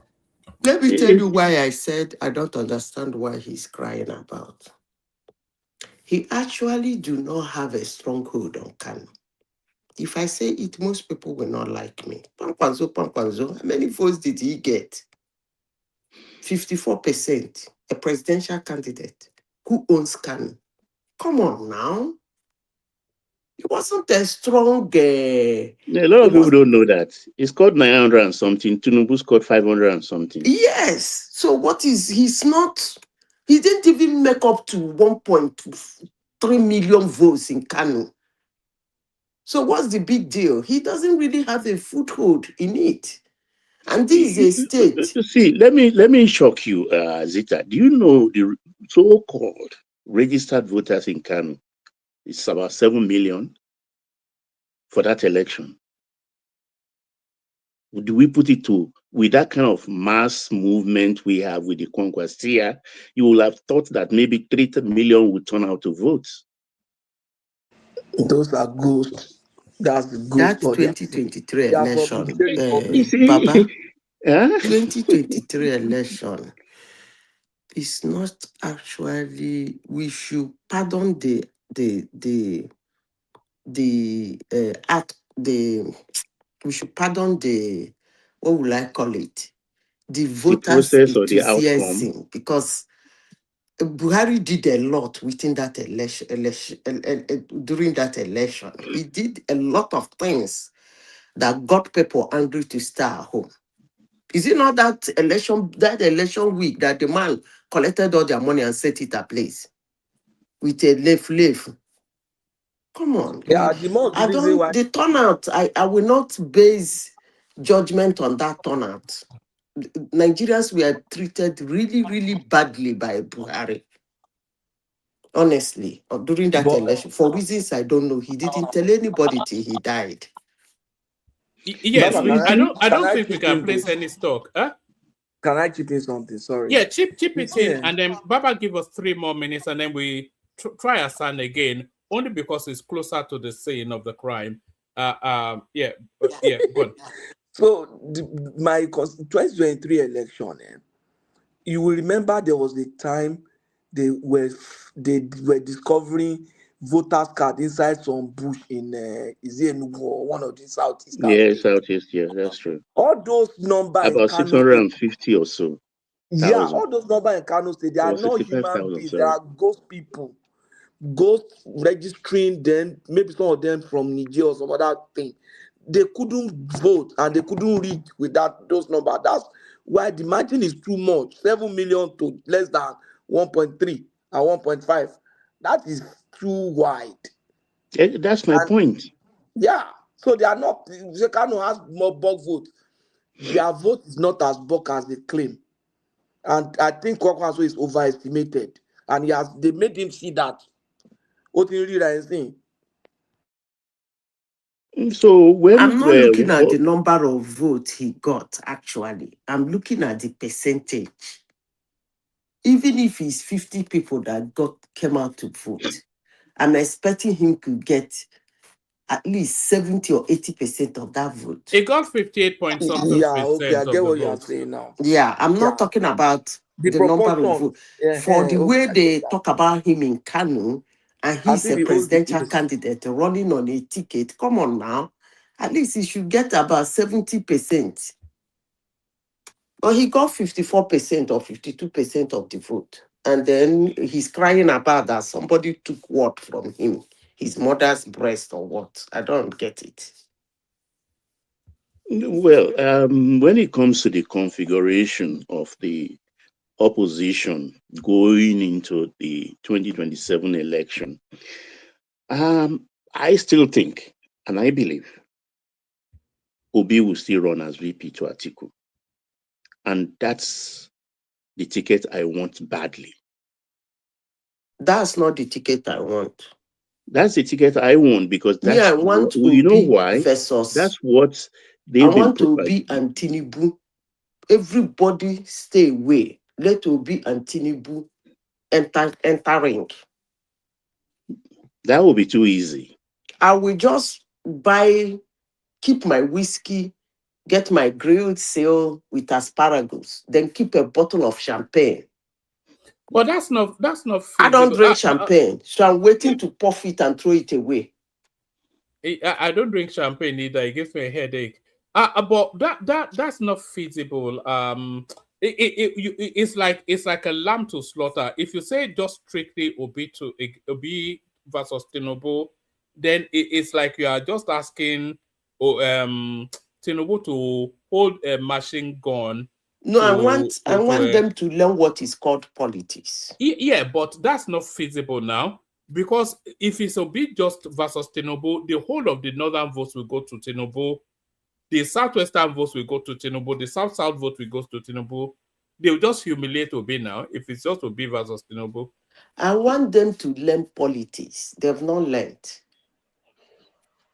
I want them to learn politics. Well, that will not be possible anyway. It's a dream ticket maybe, but because Atiku will run, no doubt about that. No, Atiku should be his vice president. It's not possible constitutionally. That's what they said. Yeah, Atiku will run. So that is why I pray. I don't even understand this Atiku will run. Come on now. Obi did not step down for Atiku. So Atiku shouldn't step down for anybody. If he wants to run, he should run. In 2023, Obi neither supported him, nor did he support a southern president. He thwarted the ticket and ran quite on, like I keep saying it, the Northerners will not behave like this. It happened in 2015, it happened in 2019. I knew what the Northerners did. I knew what they did. So that's why I'm sure that Obi will accept the vice president. All right, 3 more minutes, Baba, and we'll move it round. Okay, thank you, one man, for showing that flexibility for me, because Atiku will run, and Obi will have nowhere to go but be his VP into that election. Even that VP will not come without a fight from the camp of Rotimi Amechi. But Rotimi Amechi is a kind of maverick politician. They have to negotiate him out of the VP-ship. And if Obi runs, the interesting thing is I want to see the faces of Professor Odikalu. I want to see the face of Batutomi and a host of others who have come out in politics by saying, I will quit. If Obi. Baba, I don't think he will be vice president. I think he will run alone. No, he will not. He will not do that. It will be. All right, Zita, let Baba land so that we can move it around. We've got He Patrick with him. Got yourself as well. he will not leave. Because even the LP, if we listen to what Arabambi has been saying and other Abure and Co., that judgment, they may even appeal it. And if I go by what I've been hearing from Nina Ditu, she's not sure-footed that it's a total victory for them. So I think Obi will stay put, and that means the obedient movement have to be divided one way or the other. And this has been predicted before. I didn't believe it then. But then it makes me have so much respect for politicians because they see what we don't see. Because when I was told that about... So, sorry, Baba, what was predicted before? That the obedience will split at a stage and the other half will be up for cash. They will cash out. Emphatically, I laughed in the face of the person who told me this, a top politician. I say, I don't believe it, because then they were so vociferous. And you know them with their passion and things like that. So I said, no, it can't happen. I said, okay, let's see. But today, I mean, I have another layer of respect I have added to that person, the personnel of that person. Because the obedient movement will split. And the irony is that he shouldn't have made that move at all. They claimed they were canvassed. And they want to, so if you were canvassed, you want to claim ownership of the structure of criminality. Because if you look at this ADC too, a high percentage of the people there today are of the CPC stock who just exit APC. They are the people there. These are people you refer to as criminal of structure of criminality. Though you've explained that, for expediency, you have to sup with them too. Okay, fine. And if we hear the voices of Abdullahi, the spokesperson from ADC, Dele Momodu, and all the rest, he doesn't stand a chance. He doesn't stand a chance in a primary. He's the last hurrah for Atiku. He's not going to give that ambition up because one man, how far? History is replete with do. people wait for Baba and then who have chased their goals. Akufo-Addo won at least at the third or fourth try. There are other presidents, I can't really remember their name, who maybe won the elections at the fourth or third try. So who says he can't be lucky? That's his own thinking. And who are we to deprive him of that privilege? So he's going to take it. He's going to go for broke. If I were him, that's what I would do. But also, he's a consummate politician. If he goes with that ticket, and Obi backs him, if he lost, he will still negotiate himself out of power. The sense that he will collect his money back for that election from Tinubu. This is what these people do. Don't fool yourself. They are friends. They've broken bread together, both home and abroad, several times, morning, noon, and night. Morning, noon, and night. So, all right, bring it on, Baba.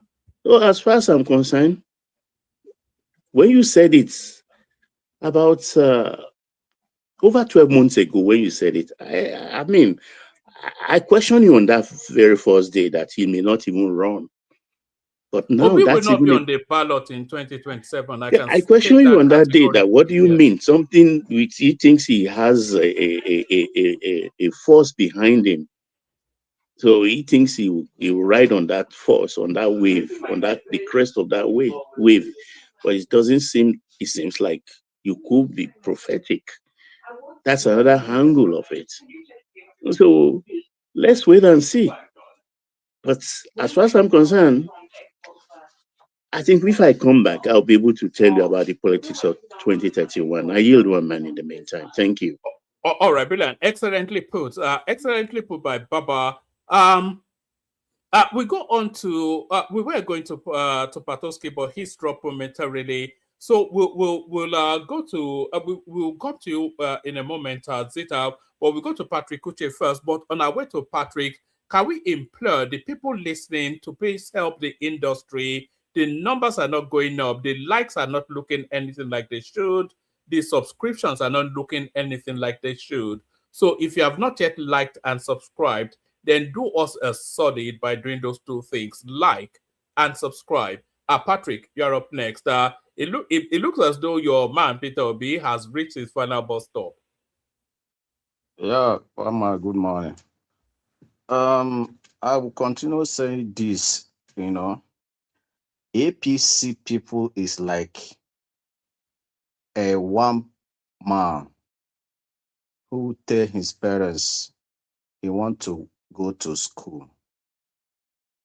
Then his parents gather money, put him inside the school, he's studying.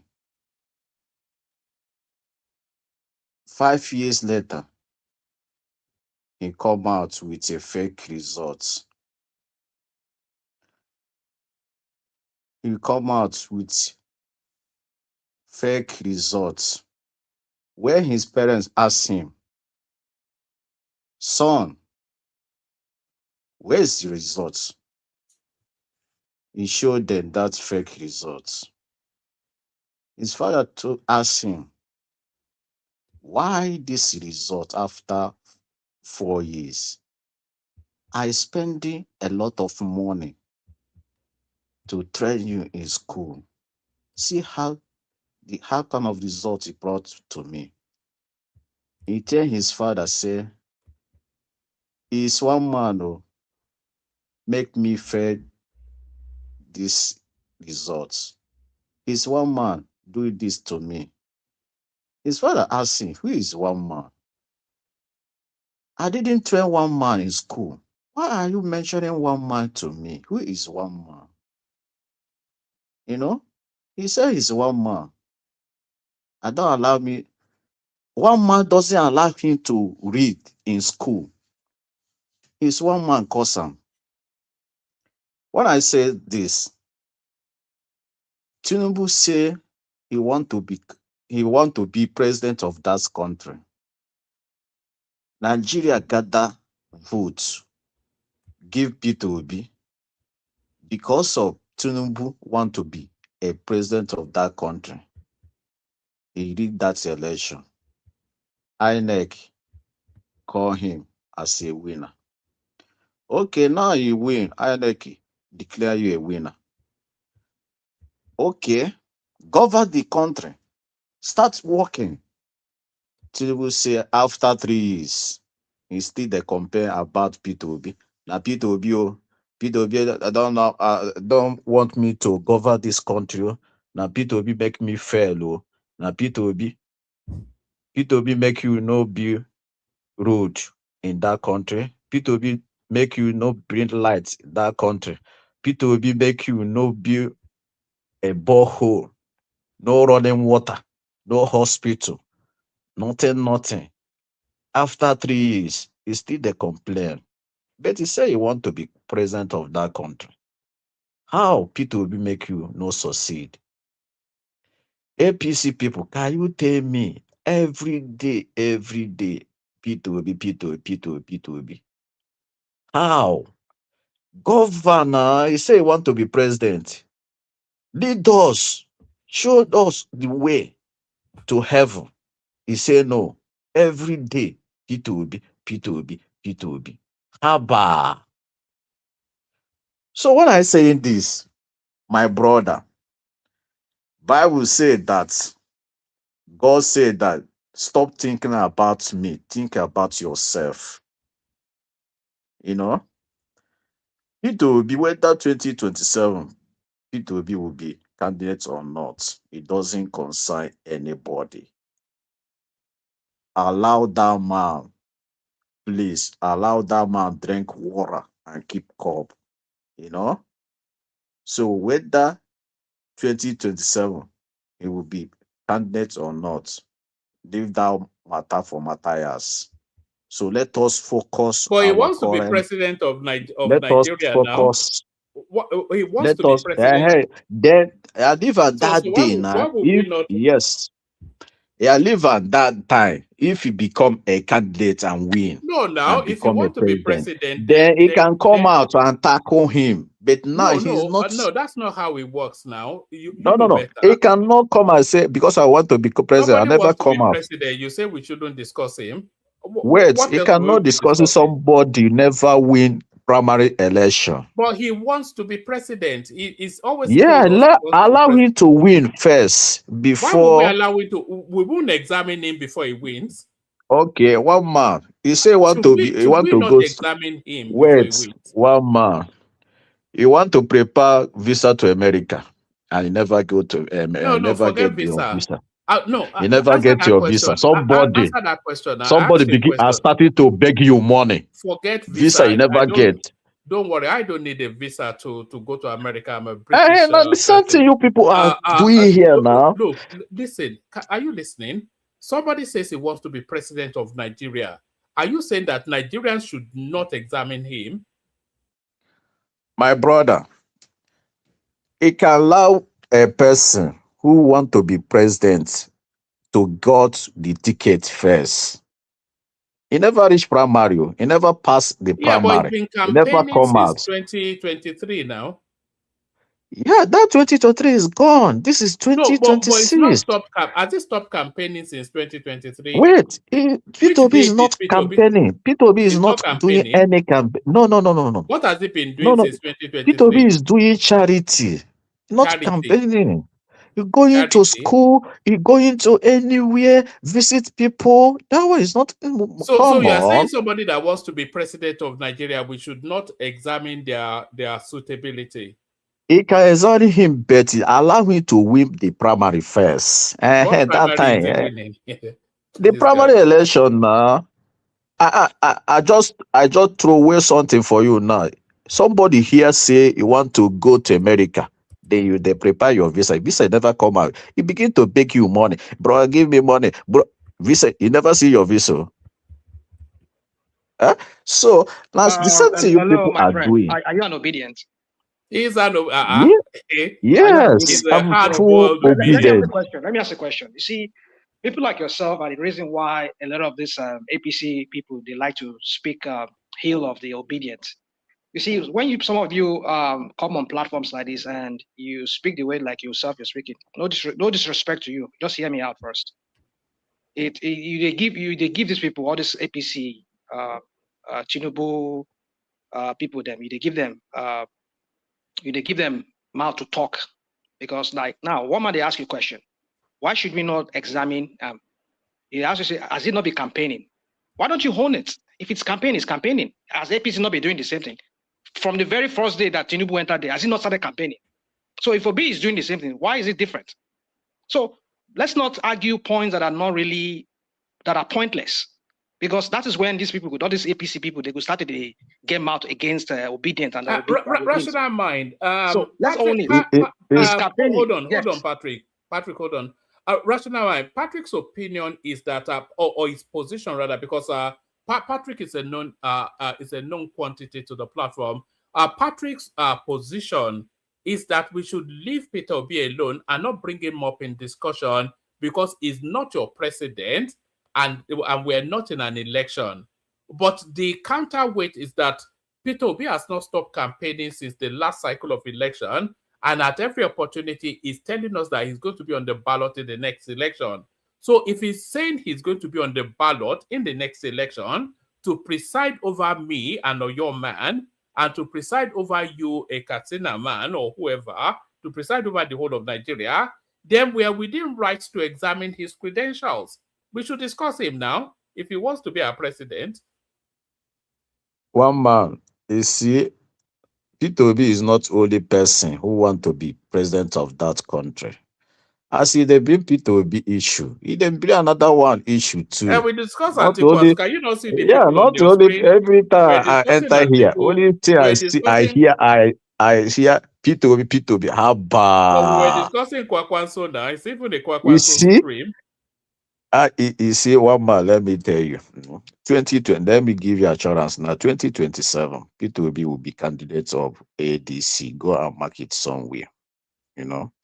Go and mark it It's not me somewhere. you should be telling, though. You should tell Atiku Where, Abubakar, yeah, because I think he thinks differently. Atiku will try, but he will fail because ADC will know if Atiku actually get that ticket, they will lose that election. Because So if how are you planning? actually, How are you planning let to me make tell you, the candidates of ADC? How are you planning to do that? because Atiku decamp to ADC, Atiku no brought anybody Who told you? to Who told you that he didn't bring ADC. anybody? Who told you he didn't bring You know, anybody? do you see any Senate article brought to ADC? Do you see any House of Assembly? Do you see any former something article brought? But I mean, that time people be Dino decamp. Medari was a former senator now. There are some Leave doctors Dino. like Do you see Dino Adamu. Hold Mihad? on, Do you see Adamu Dino Mihad? Nasarawa State. He don't come to ADC. No, Dino is already there before article. You cannot say article. But No, who is Dino to Atiku? Don't be Atiku boy. my brother, Dino. If people be win today, You see, Dino my will. brother. You see, listen. I'm OB inclined. Don't get me wrong. I'm an obedient. I mean, I'm not an obedient, but I do support OB. But the thing is that let us argue. If you want to, you see these APC people there. If you want to defeat them with stuff, if you want to discuss them during discussion, bring points that are really points. Let's not stop this I mean, not to answer question, they avoid question and twist things. You know, it's just to give them more. They give them more mouth to talk. Rational mind, please wait. Rational mind, please. One man, please. Let me just tell Patrick, please, Patrick. Sorry to say this. I think the difference between Atiku and Obi. Atiku went to ADC first. He was the first to move, and he went there with a lot of personalities. They were not there. The people Atiku went there, they are big wings, like so big. They all went with him. But these people, they are not noise makers. They don't make noise. They flew there. Before Atiku went to The ADC, chairman of the party itself is an Atiku boy. one man wait. ADC was not relevant before Atiku went there. Immediately Atiku stepped his foot on ADC, ADC became a figure, the talk of the day. Even before Obi struggle, that time he was still struggling with labor. Already ADC has already become the topic of the day when Atiku stepped his foot. So many dignitaries went there. Erufai, Amishi, all of them. Big wins. They went there. Now, when Obi was coming, now I want to tell you the difference between two of them. When Obi was now coming at the end, coming very late, he came with noisemakers. Abaribe. Yeah, he now came with noisemakers. So don't ever say that Atiku. Don't you ever say it again. My brother, you are wrong. You know, Atiku. Hold on, Patrick. Wait, let me clear him. No, you get 3 more minutes, but hold on and listen to what Isaac is saying to you. I understand that. I understand him. Okay, let the audience hear it then. The chairman of the party, ADC, David Mark, is an Atiku boy. The money person of the party, Abubakar Malami, is an Atiku boy. The brain of the party, El Rufai, is an Atiku boy. The muscle of the party, Rauf Faregbeshola, is an Atiku boy. So, okay, let me one man prove that young man wrong.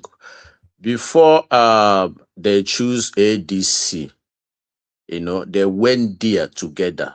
Not only Atiku, Obi was there. A vice candidate of this man from Kanu, Kaduna, Dati was there. All of them was there the first day they choose that ADC. Thereafter, then Atiku, Desire, and the camp full. And remember, all those things I mentioned, this thing, David Mark, this, all of them with P2B, all of them is PDP people. You cannot say all of them is Atiku boy. No, nobody there is Atiku boy. Nobody. David Mark is a senior president before. So what? Why you say Let me ask you a question. boy? What are we doing? Boys. What are we doing? Okay, let me tell you. What are we doing? Hear me out. What are we doing? The obedient to make Obi clinch that ticket for ADC. Okay. Besides, hold on. Besides all this noise making that, it is either Obi or nothing. What are the obedient doing to make to make Obi the person that will clinch that ticket? Okay, they are making noise now and spotting people online. Okay, I will tell you what Obi doing now. I will not tell you what Obedient doing because Obi is a politician. Most of Obedient is not a politician. Obi is doing very well now in North, but I cannot tell you everything here. You see, a conduct election, that's a primary election. P2B will win Atiku 100%. What I say that is, do you know how the direct now. primary works? Wait, let me tell you. Where you come to South now, Rotimi Amaechi will quit. Then Southeast, Southwest delegates will vote for P2B. They come to North. Kaduna people, ADC will vote for P2B. The delegates. Let me tell you. Only one, because this is former governor of Kaduna State cannot campaign for Atiku because the man needs something now.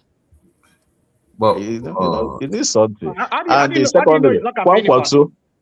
he's not campaigning for Atiku? No, how do you he know cannot. El-Rufai is not campaigning for Atiku? Because if you are Atiku win, El-Rufai cannot be a vice president now. So is that why you're saying it's not campaigning? Yes. But Peter, we make sure. Patrick,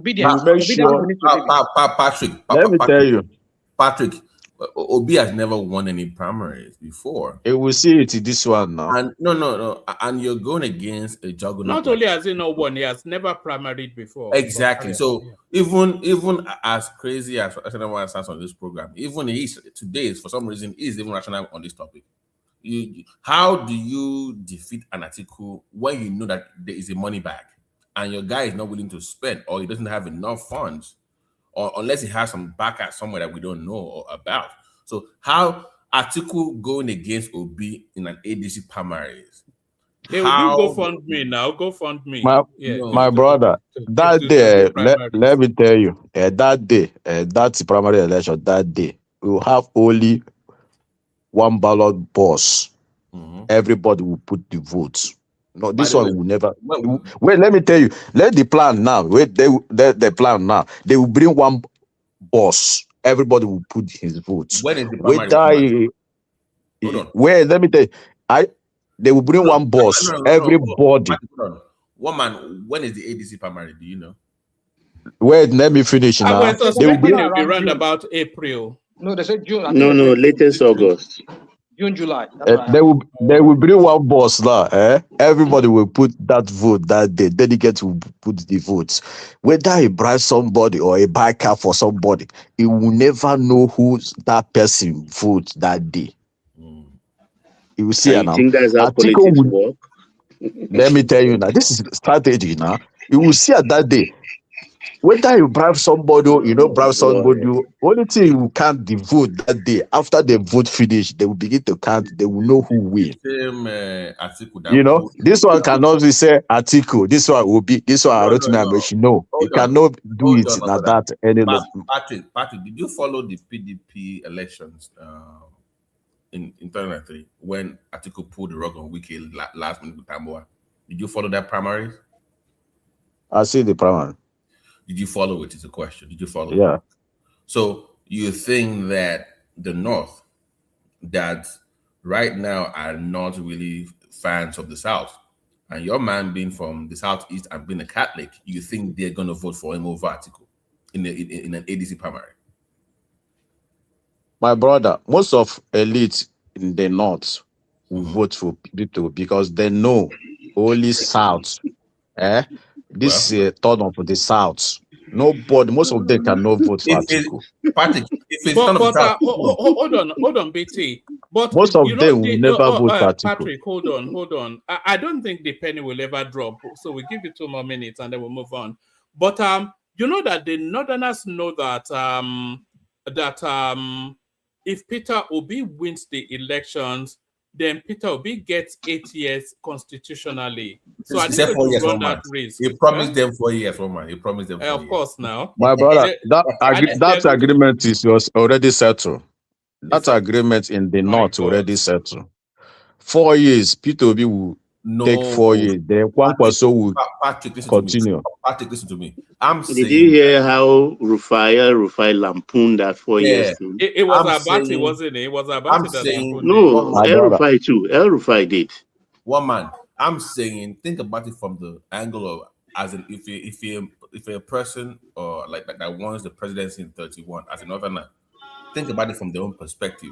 Who would you rather vote for? Tinubu guaranteed to live in 31, or somebody that is promising to live in 31? Who would you rather support? You want someone that you can bank on, that you can trust, that he cannot even go against the constitution. Not somebody promising that he's gonna leave. It's just a logical conclusion to that. So you want to put your weight behind Tinubu if you're a strong, maybe former governor or senator, not that wants the presidency. Not the one promising you. Yeah, one man. I have 2 minutes. Let me finish now. Let me round up. You see, my brother, leave matter for Matthias. I tell you guys, that day, ADC will have one boss that day. All the delegates will put vote that day. And secondly, one man, I want to say this. If he actually Atiku, take that ticket that day, OT law. You know meaning of OT law? 4 plus 4. Tinubu, I will support Tinubu. From southeast to south to southwest, we will vote for Tinubu. ADC know this. ADC will never make that mistake. They will never continue the same thing in PDP. They know. Most of people will vote for Atiku. When I say all the North, most of the North people will never vote Atiku. But if they try it, the same thing happen in PDP will happen in ADC. All right, let me ask you one last question, and you have just 1 minute to answer it. What do you think the North is interested in more, to get rid of Tinubu or to get power for themselves? What do you think their main objective is? Get rid of Tinubu or get power for themselves? I don't know what you mean by not interested by. What do you think the Northerners are after? Not interested by giving power to South people, like Southeast. That power, they like to give that power to people. The Northerners, yes. the Hausas, they want to give power if you watch this this man, the spokesman of tell me the name of your supplier. I want to buy weed from him as well. Wait, do you know this is your supplier? I'll start smoking weed because of you. Tell me the name of your supplier. The Northerners want power to go to the Southeast. Yes. Most of they want power to remain to south. With the promise that Peter Obi will leave in 4 years. All right. Yes, Peter Obi already reached agreement with them. Long time ago. The same way Good Luck did, the same way Good Luck promised. Everybody is not the same. Everybody not the same. Peter Obi is a businessman. Have a business. When he finish in 4 years, we'll go back to his business. He have something he's doing. It's not like Tinubu doesn't have a business. All right. What about Alpha Beta? It's not a business. But Yeah, and the hotels and TVC and all that sort of stuff. But yeah, thank you, Patrick. Patrick, we have to move the mic around a little bit. So we move the mic in the direction of Hassan, who's still with us. Apologies, guys, but Hassan is in Nigeria. He's dipping in and out of sleep, so we're really holding him. Zita, I see you. Of course, BT as well. So, but let's go to Hassan. On our way to Hassan, can we implore? The numbers are not going up. So, if you're not already subscribed, please do. If you've not clicked on like, please do like and subscribe. Hassan. Hello, one man. Yeah, before you go any further, explain your funky new name. Après-moi le dollars. You are conversant with French now, so you should know what it is. I don't know, but the rational mind would know. Hassan, what do you say? Après moi? What? Le dollars. I know après moi is I am something. Is it? What does it mean? Tell me. It's after me, the flood. So it's it's the madman theory. Now, what I'm just trying to say is, you see this rumor about this replacing Kashim with whoever it is or whatever. No, that's not going to happen. That's not going to happen.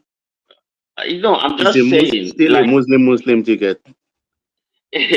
Baba, the things that I've been hearing lately, I'm beginning to lose some kind of faith about what is going to really happen. So, this is a concept that is it's an old concept, right? It's like the madman theory. So, and in Hausa they say apasa arasa. So it's just like when you have an egg, or maybe say a basket of eggs, and then you are now mobbed and people trying to get a taste of it. Instead of you giving it to them, you just drop the whole crate and let it just break all over, so that neither you nor them would get to use it at the same time.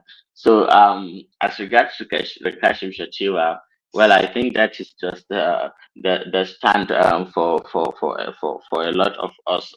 So that's one. It's just a matter of interest. It will not matter whether they take it to the northwest or the north central or whatever. But I think that would be the breaking point for a lot of us. Apart from that, all other machinations are just, as I have said earlier, are just people trying to reposition themselves and all that. Well, there was a lot of fanfare in Kanu and the defection of Abba Yusuf to APC. I did see a report from, is it channels or TVC, where they lowered the NNPP flag and then have, they hosted the APC flag flying at the government house. It was just such a spectacle to behold. And I've seen people dismissing Ponkoso, that he has miscalculated and all that. Well, my initial thoughts about Ponkoso was that there was something that he was doing that is some sophisticated game of he's playing chess and a lot of people are playing checkers. That is just one way of looking at it from an outsider, which I agree that I am. But then the other reality is that as far as being a political juggernaut, and in regards to Kanu's politics, you cannot just take Konkosu, for granted. Yes, it may be true that Abba Yusuf actually dumped him for his own, maybe he's overbearing. Yeah, that's true. And because now there is a pattern that is emerging, that he didn't go along with Ben Duje, which he installed. He didn't go along with what do they call it? The other Ado Sabwa, which was once his ally. He didn't get along now with Abba Yusuf, another person that he chose intentionally to get there. then I think maybe it's now time for Concourse to look at the mirror and then begin to see whether the problem is from him actually rather than the way the other way around. Yeah, Yeah, because exactly, because Abba is his yes, in-law, not so. yeah. What did you say, Baba? I say what you said is true. You should look into the mirror because Abba Yes. is Kwankwaso's in-law. Of course, and this is not the first time like that he brings people and they betray him. So, if that is the case, maybe we are reading it wrong, and that what's really happening is that he is actually being overbearing and he is trying to micromanage everything. That just doesn't work out, no matter how you take somebody and are influential to bringing him to that position at some point, I don't think whether it's just human nature or something like that. There's a breaking point. But maybe Abba Yusuf has reached his own, and then is no longer willing to just be taking orders, and he will have his own people, his insiders who would like say, yeah, it's not, it's Do time you for follow you. rap music, Hassan? Do you follow rap music? Yes, I followed rap music, but There's an artist called Ice-T. Are you aware of him? It's probably my generation. You may not be aware of him. Do you know an artist called Ice-T? He's also an actor. I've heard of him, all right. One of his He's in seminal. Anaconda. Have you watched Yes. Anaconda? No. I was actually taking it to a point. Oh yes. Yeah. Hold on. Let me make Yeah, the black guy there. No, that's I wasn't. Yeah. Hold on, guys. I wasn't even talking about Ice-T. I was going to land you. One of his seminal songs is a track called "You Played Yourself." So do you think what's his name? Kwakwanso has played himself. That's where I was going. I wasn't really inviting Ice-T as a topic. Okay. Yeah. So I'm looking at it both ways, right? So if it is true beyond any reasonable doubt that this falling out is the it's the reality, and there is no backdoor understanding and cosplaying, and hedging and spreading the tentacles or anything like that. If that is the case, then yes, it may be what you say. But I would also want you to understand that Konkoso is he is more politically resilient, more politically astute, and he may play the long game and at the same time continue to be a force to reckon with as far as Kanu's politics is concerned.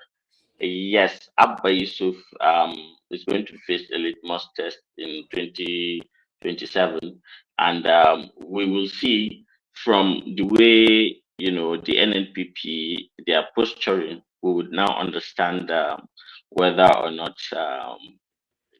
there is a backdoor deal between them to cosplay, or actually what is happening is the right thing. What we are seeing behind before our eyes is the real situation. Okay, so that's the way I'm just looking at that space right now. Hassan, still staying with Kwakwanso for a moment. Kwakwanso is at the crossroad at the moment. Because he's boxed himself into a corner somewhat with that unfeasible demand of wanting a ticket or a vice. So that's no longer possible. I think that penny would have dropped with him now. So how does he play his politics? This is the thing, to continue to remain relevant within the Nigerian political landscape. He cannot get anything at the ADC. He's not getting the presidency or the vice. We know that. He's not getting the presidency and the vice or the vice at the APC either. So those two spaces are closed off for him. Now he's losing his punching power in Kano State. So what is Kwankwanso's future? Does he come off his high horses, lessen his demands, and negotiating his way into the APC with the prospects of politicking towards 2031, which is really where his politics is? Does he do that?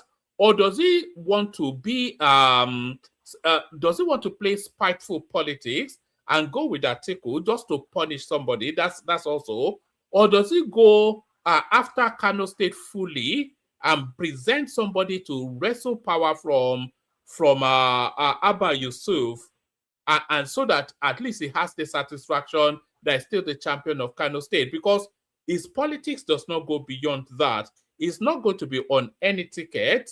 So what then negotiates his relevance so that he's still in contention for 2031? Well, I think that there are two ways, right? What actually maintains Kokoso's grassroots relevance is kind of different from people like most northern governors who have grassroots movements and have people who can literally sacrifice anything for them for because they so much believe in him. He's just like a mini deity. I think Konkoso has the ability to wait things out and see how they, unfold, and then actually take a strategic position.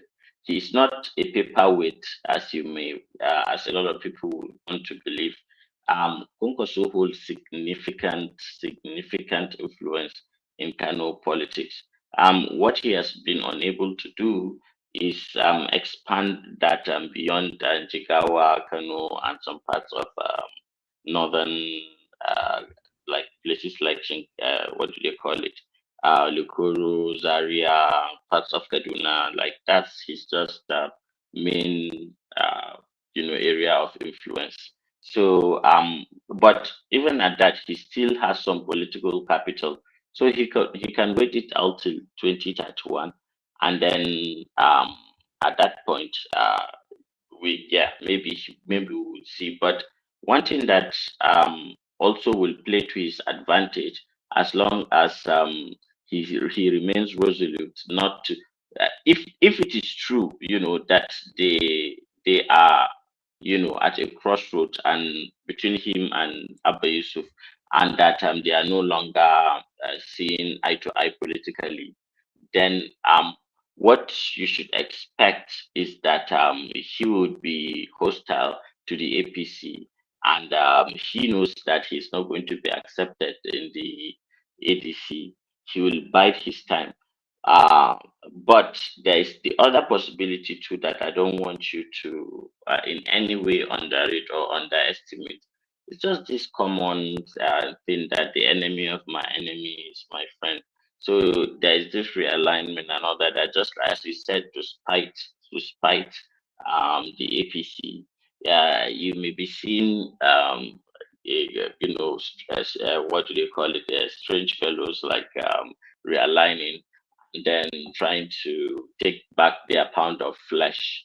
Uh, that is that as regards that. But when 2027 arises, and then you see Konkoso not pivot to either any of the other parties, and he remains quite neutral, and is not making a serious push to remove um, Abba Yusuf, then you know that this is a world, a really orchestrated, you know, uh, realities to put out a narrative there, that people will think this is what is happening. But it's just a diversionary tactic and to create an alibi so that in the future, in 2031, he may have built. And the thing with what the Concoso movement is just like a cult. Um, and they are so much into his political ideology that the way they follow every single syllable of a word in his vocabulary is just as if that it's God that said it. So this is somebody that can bite his time and then wait to strike. So in any way, shape, or form, he shouldn't be underestimated. He may look down, lost. But I don't trust him enough to say that just looking at him at the surface level, you understand his politics. It's quite sophisticated. So we'll see if when this election comes, there is minimum push to get Abba Yusuf out. That is an indicator that Kwankwaso is playing, two faces. But if it indeed he pours in money, resources, and to try to get Abba Yusuf out, then yeah, that will tell you that yes, truly, that he is not in cahoots with him or in any other way.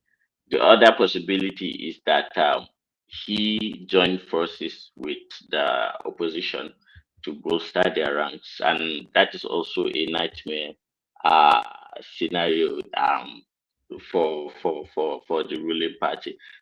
But then, to each his own. Me, my only concern is that you see that Kashim Shatima, uh, what do you call it, vice presidency. The bottom line for me and a lot of people here is the Hausa thing that says Apasa Arasa. So um, than for my, than for somebody who has harmed me to get access to the fresh eggs, I'd rather just throw it to a flat granite marble surface so that it just breaks and neither me or him, get it.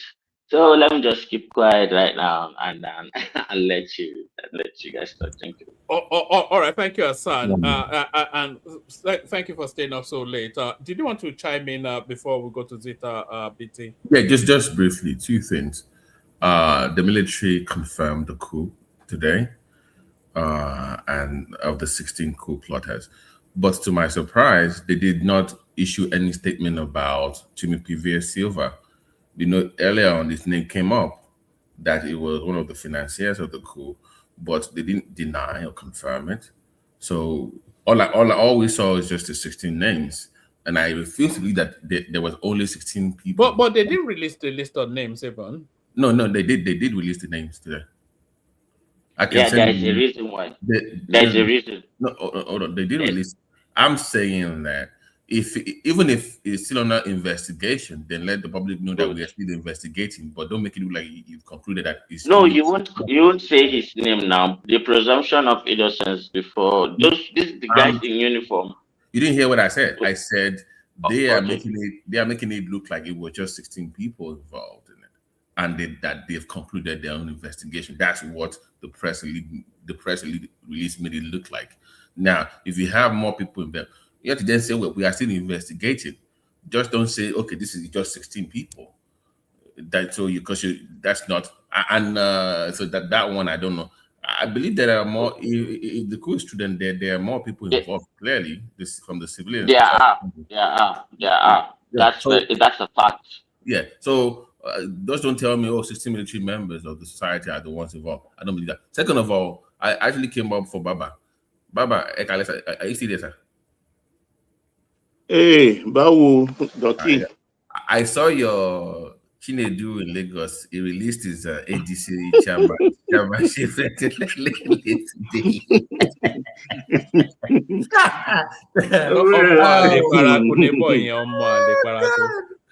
You know, you are just even laughing. The one that I really laughed when I saw him during the your festival, that he has joined the Adimo Orisha cult.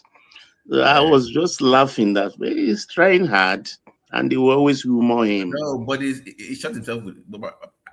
Have you seen the list, sir? Have you seen the list? I put the link there for you. I don't know if you've seen the list of the names he released today for the chairman of the ADC in Lagos. I'm like, really? Of all places, but that's what we're doing. So it's like, I don't know if it's learned any lesson from what happened the last time. And it's just, when you are soccer punched, I mean, you know how you'll be going in circle until you fall down. I don't know how politicians think, Doc. I think they are irrationally optimistic. Let me just put it that way. Because when it comes to Lagos politics, you guys, you guys need a very conservative Lagosian this next time I play for the sake of your state. Honestly, no, a very I've told one man, Hamzat is the man. or Hamzat, that commissioner for environment, Wahab. no, the deputy governor. Forget it. Genuine. Hamzat is the man. Okay. Because he meets all the criteria. This one is too nice for my. Look at what's going on that Calabar. People already dying on that road. People already saying. If we look at the list, there are too many Chinedus on the list. Even the one that are they have either moms or wives from that part of the country. So it's like, what are we doing here, man? Here is the sorry, Baba. Here is the list of people that Gbadebo Rosevivo, otherwise known as Chinedu, wants to be chairman in Lagos State. So there's in Ajiromi Felodun, there's Madu Patrick. I'm not quite sure ìdílé tíyẹn ti jáde. And then in Alimosho, Ade Odeyemi Wesley. And then Papa is Benjamin Emmanuel. And then in Badagry is Duru, Ifeanyi Chukwu.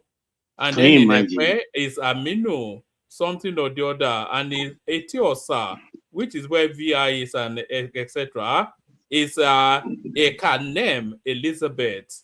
In Ibejuleki, please stop one man. I'm feeling insulted already. It's in Ifako Ijaye, it's Osage, you know. I'm still waiting to see Ching Chong Chu. I go to China man in all of this. Kenoshodi, Sodo, it's Okafo, Chukudi.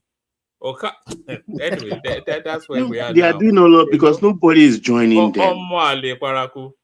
No, nobody's joining. You can't blame him. Nobody's joining them because that mistake Sanwo-Olu did in 2023, he will not repeat it again. We went to sleep. We went to sleep. We know how to win elections in Lagos. It's not the first time, it's not the second time, it's not the third time, it's not the fourth time. We know where the votes came from. But it was too complacent of everyone to go to sleep and think everything is okay, only to be slapped. And everything till tomorrow.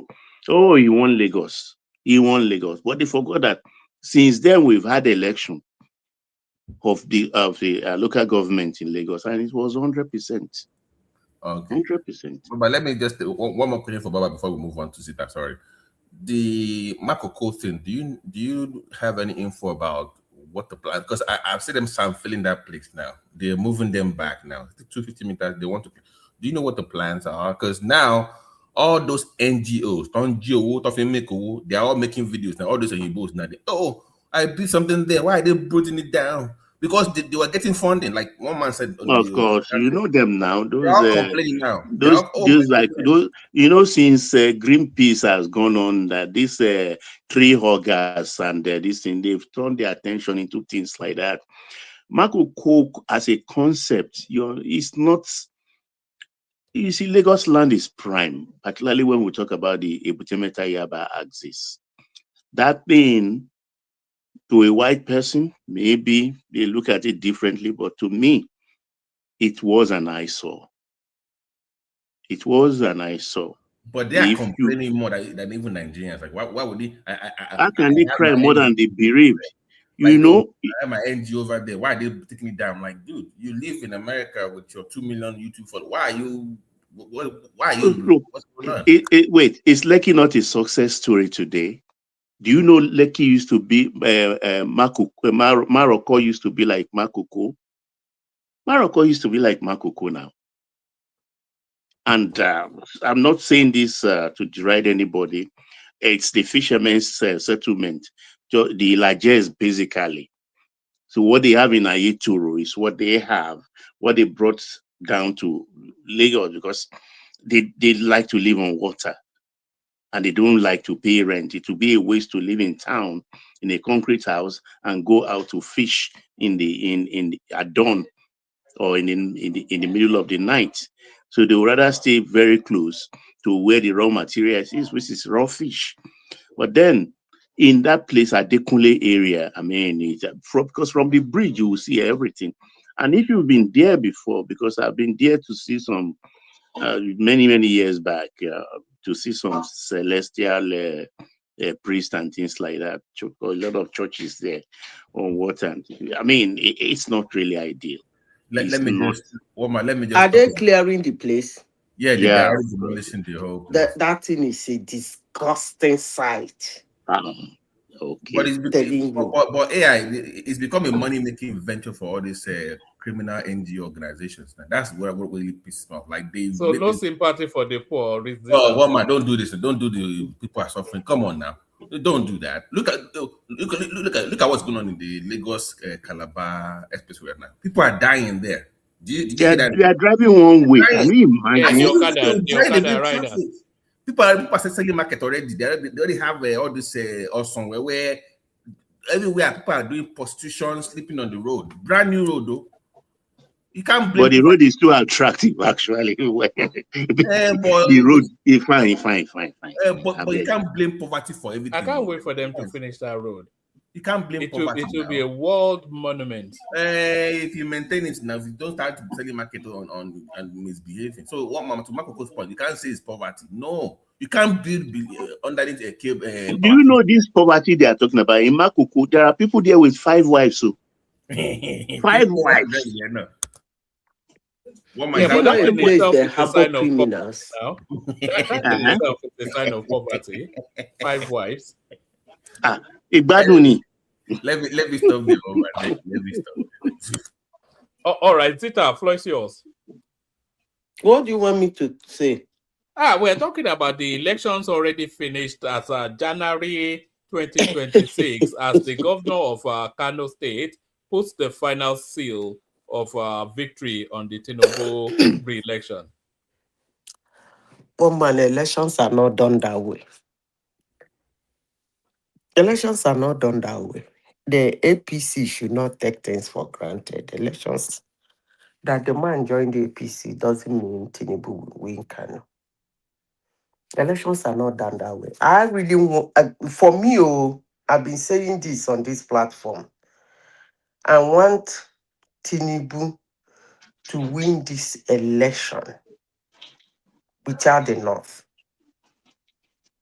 When I mean without the North, I mean like winning 25% or in few 3, 4, 5 states in the North. That's all.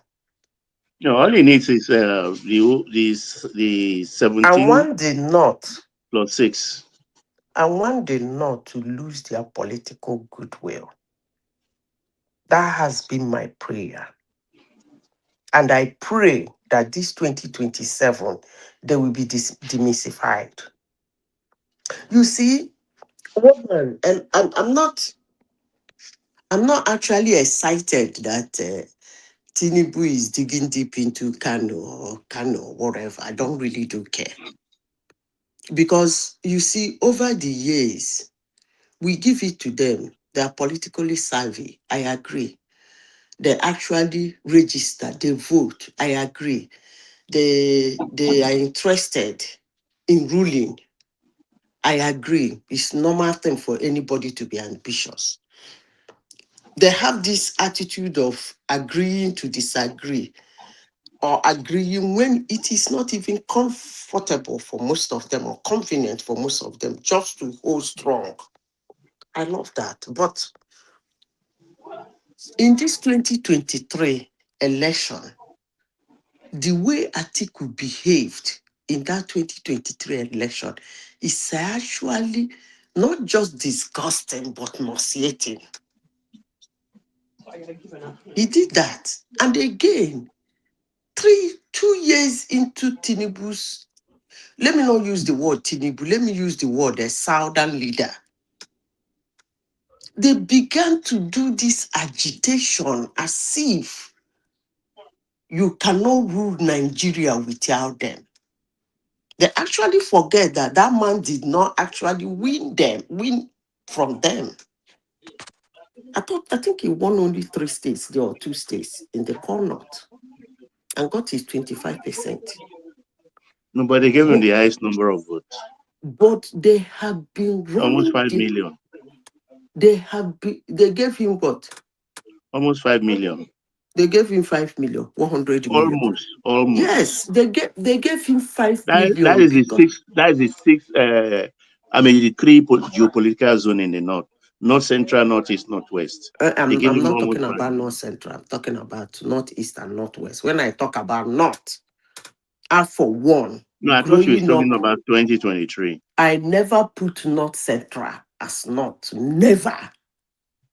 Not even when I was a child. I have never put north central as north. Never. When I talk about north, I talk about northeast and northwest. Those are the people I'm talking about. I want him to win that election without them. Honestly, sincerely speaking, yes, you might say they gave him 100 million votes because of the way Yorubans behaved. If Yorubans come out in 2027 en masse to vote, they can give their brother 10 million. Sir. I think it will happen this time with this Yoruba Nation thing out of the way, which Igboho released yesterday or 2 days ago. They can give their brother 10 million if they want to. You people have six regions. Each of those your states have at least 1 So million. really, what one man published the? Oh, no, okay, I saw it in the newspaper. The e-registration going on. The Southwest has the highest number so far. So they're not already screaming that. How did Southwest come about those e-registration number for the parties now? Lagos used to. We lost you. Hello, can you hear me now? Yeah, we can hear you now. Lagos used to be the highest number before now. Actually, I am not this idea of when a presidential candidate is doing his campaign in Nigeria, he doesn't take the rest of Nigerians seriously. I don't like it. Some of them don't even come to the Southeast at all. They walk sparingly. They go to Lagos, try go Rivers, maybe go Edo, like that. And then you see them, Sokoto, Maiduguri, Kaduna, Katsina, Kebbi, noise everywhere. Some presidential candidates even go twice. After that, he goes to meet their traditional ruler. He sent delegates. Come on now. They're not the only ones in Nigeria. That's my point. Other areas, other regions in Nigeria should be recognized. Presidential candidates should campaign respectfully. I want them to lose that political goodwill because the thing is getting into their head. I want them to lose it. And I pray, inshallah, this 2027, if they don't take their time, they will lose it. Trust me. You see this basket where Tinubu they do, where they talk to anybody. By the time they say, by the way, the person that is saying, when we say they don't do anything, what did they do? Actually, the leadership of the world is not actually in what they do. I'm beginning to see it as turn by turn. Because the people you are looking at that want to replace the person who is there, that you said is not doing something, those people are no good either. So it's not actually a question of what they can do. It's just when they come in there, they might do 1 or 2 things, and that's it. They enjoy their turn and go and out. Another person will come for his turn. It's actually turn by turn. So now that it's Tinubu's turn, let him enjoy. When he goes out, it becomes another person's turn, period. Because most of them are no good. Now, all of them are no good. They come in, they do 1 or 2 policies and in 8 years, and that's it. Nothing biggie. So that question of what did they do and what is he doing and what is he gonna do or what has he done, it's not working. It's turn by turn. It is his turn. And I can assure you that 60% of the people who are going to vote that day are going to vote based on turn. You are laughing. That's just the truth. They're going to vote based on turn. In fact, the main issue why everybody is saying Atiku should go out is not because of his age. It's not even because he's no good. Never gonna be any good anyway. Will not be in the future. But the problem is just the turn. He's gonna lose this election in 2027 just because it's not their turn. Most people are going to vote against him because of turn. Not because Tinubu is a perfect president or a good president, but it's his turn. So it's turn by turn. I know they blow that grammar of what they jumping up and down, saying what have they done, what did they going to do, what did they are no good. Politicians are they are no good. Do nothing politicians. The next one will come, we will yell and yell and yell. When he finishes his turn, he will go. Another person's turn will come. Now is the turn of the South. So leave that turn something. Productivity. When the Baba, when the campaign starts now, the campaign they will be campaigning against dumb head Atiku is that it's not their turn. Trust me. Look, they're in for a lot of He's going to lose surprises a lot because of votes because it's not their turn. what I hear, Zita, is that even they are going to change the order of the election. The presidential and the guber will be the same day. It's not. No, I said what I hear, they are going to change it. It used to be presidential and guber the same day. They changed it. They changed it to presidential and senate, and then guber later. Yeah, it used to be presidential and guber. It started with presidential and guber. I think so. That's what they want I to think go it's back. Obasanjo that changed that thing. I can't remember who changed. Either Jonathan or Obasanjo. It used to be presidential and guber. That's what they do.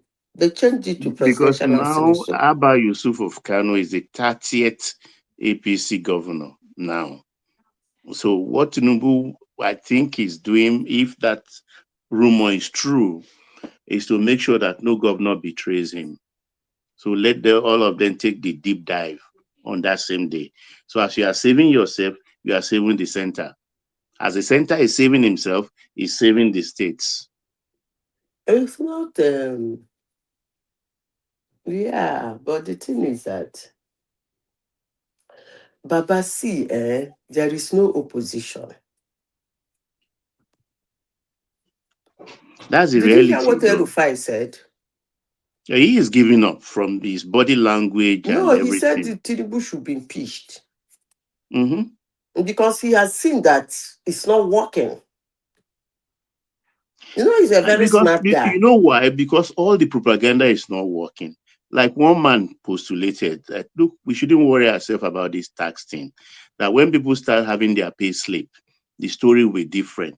And as of today, I mean, the newspaper are replete with news from a lot of workers talking about, though some it's small, but it's like, I have salary increase because my tax is almost gone. So that makes my nets to go higher. And a lot of them, though people are saying, oh, you are lying. But this man said, I didn't pay any tax, or I paid my tax reduced.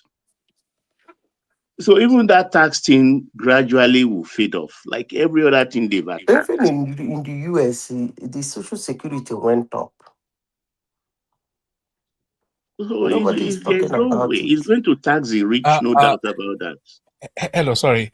Sorry, guys, we have to take it to the back. Anybody that wants to come in, come in. But we're going to shut it off at the front. Anybody that wants to come in, come in. Carry on. So, look, Baba, the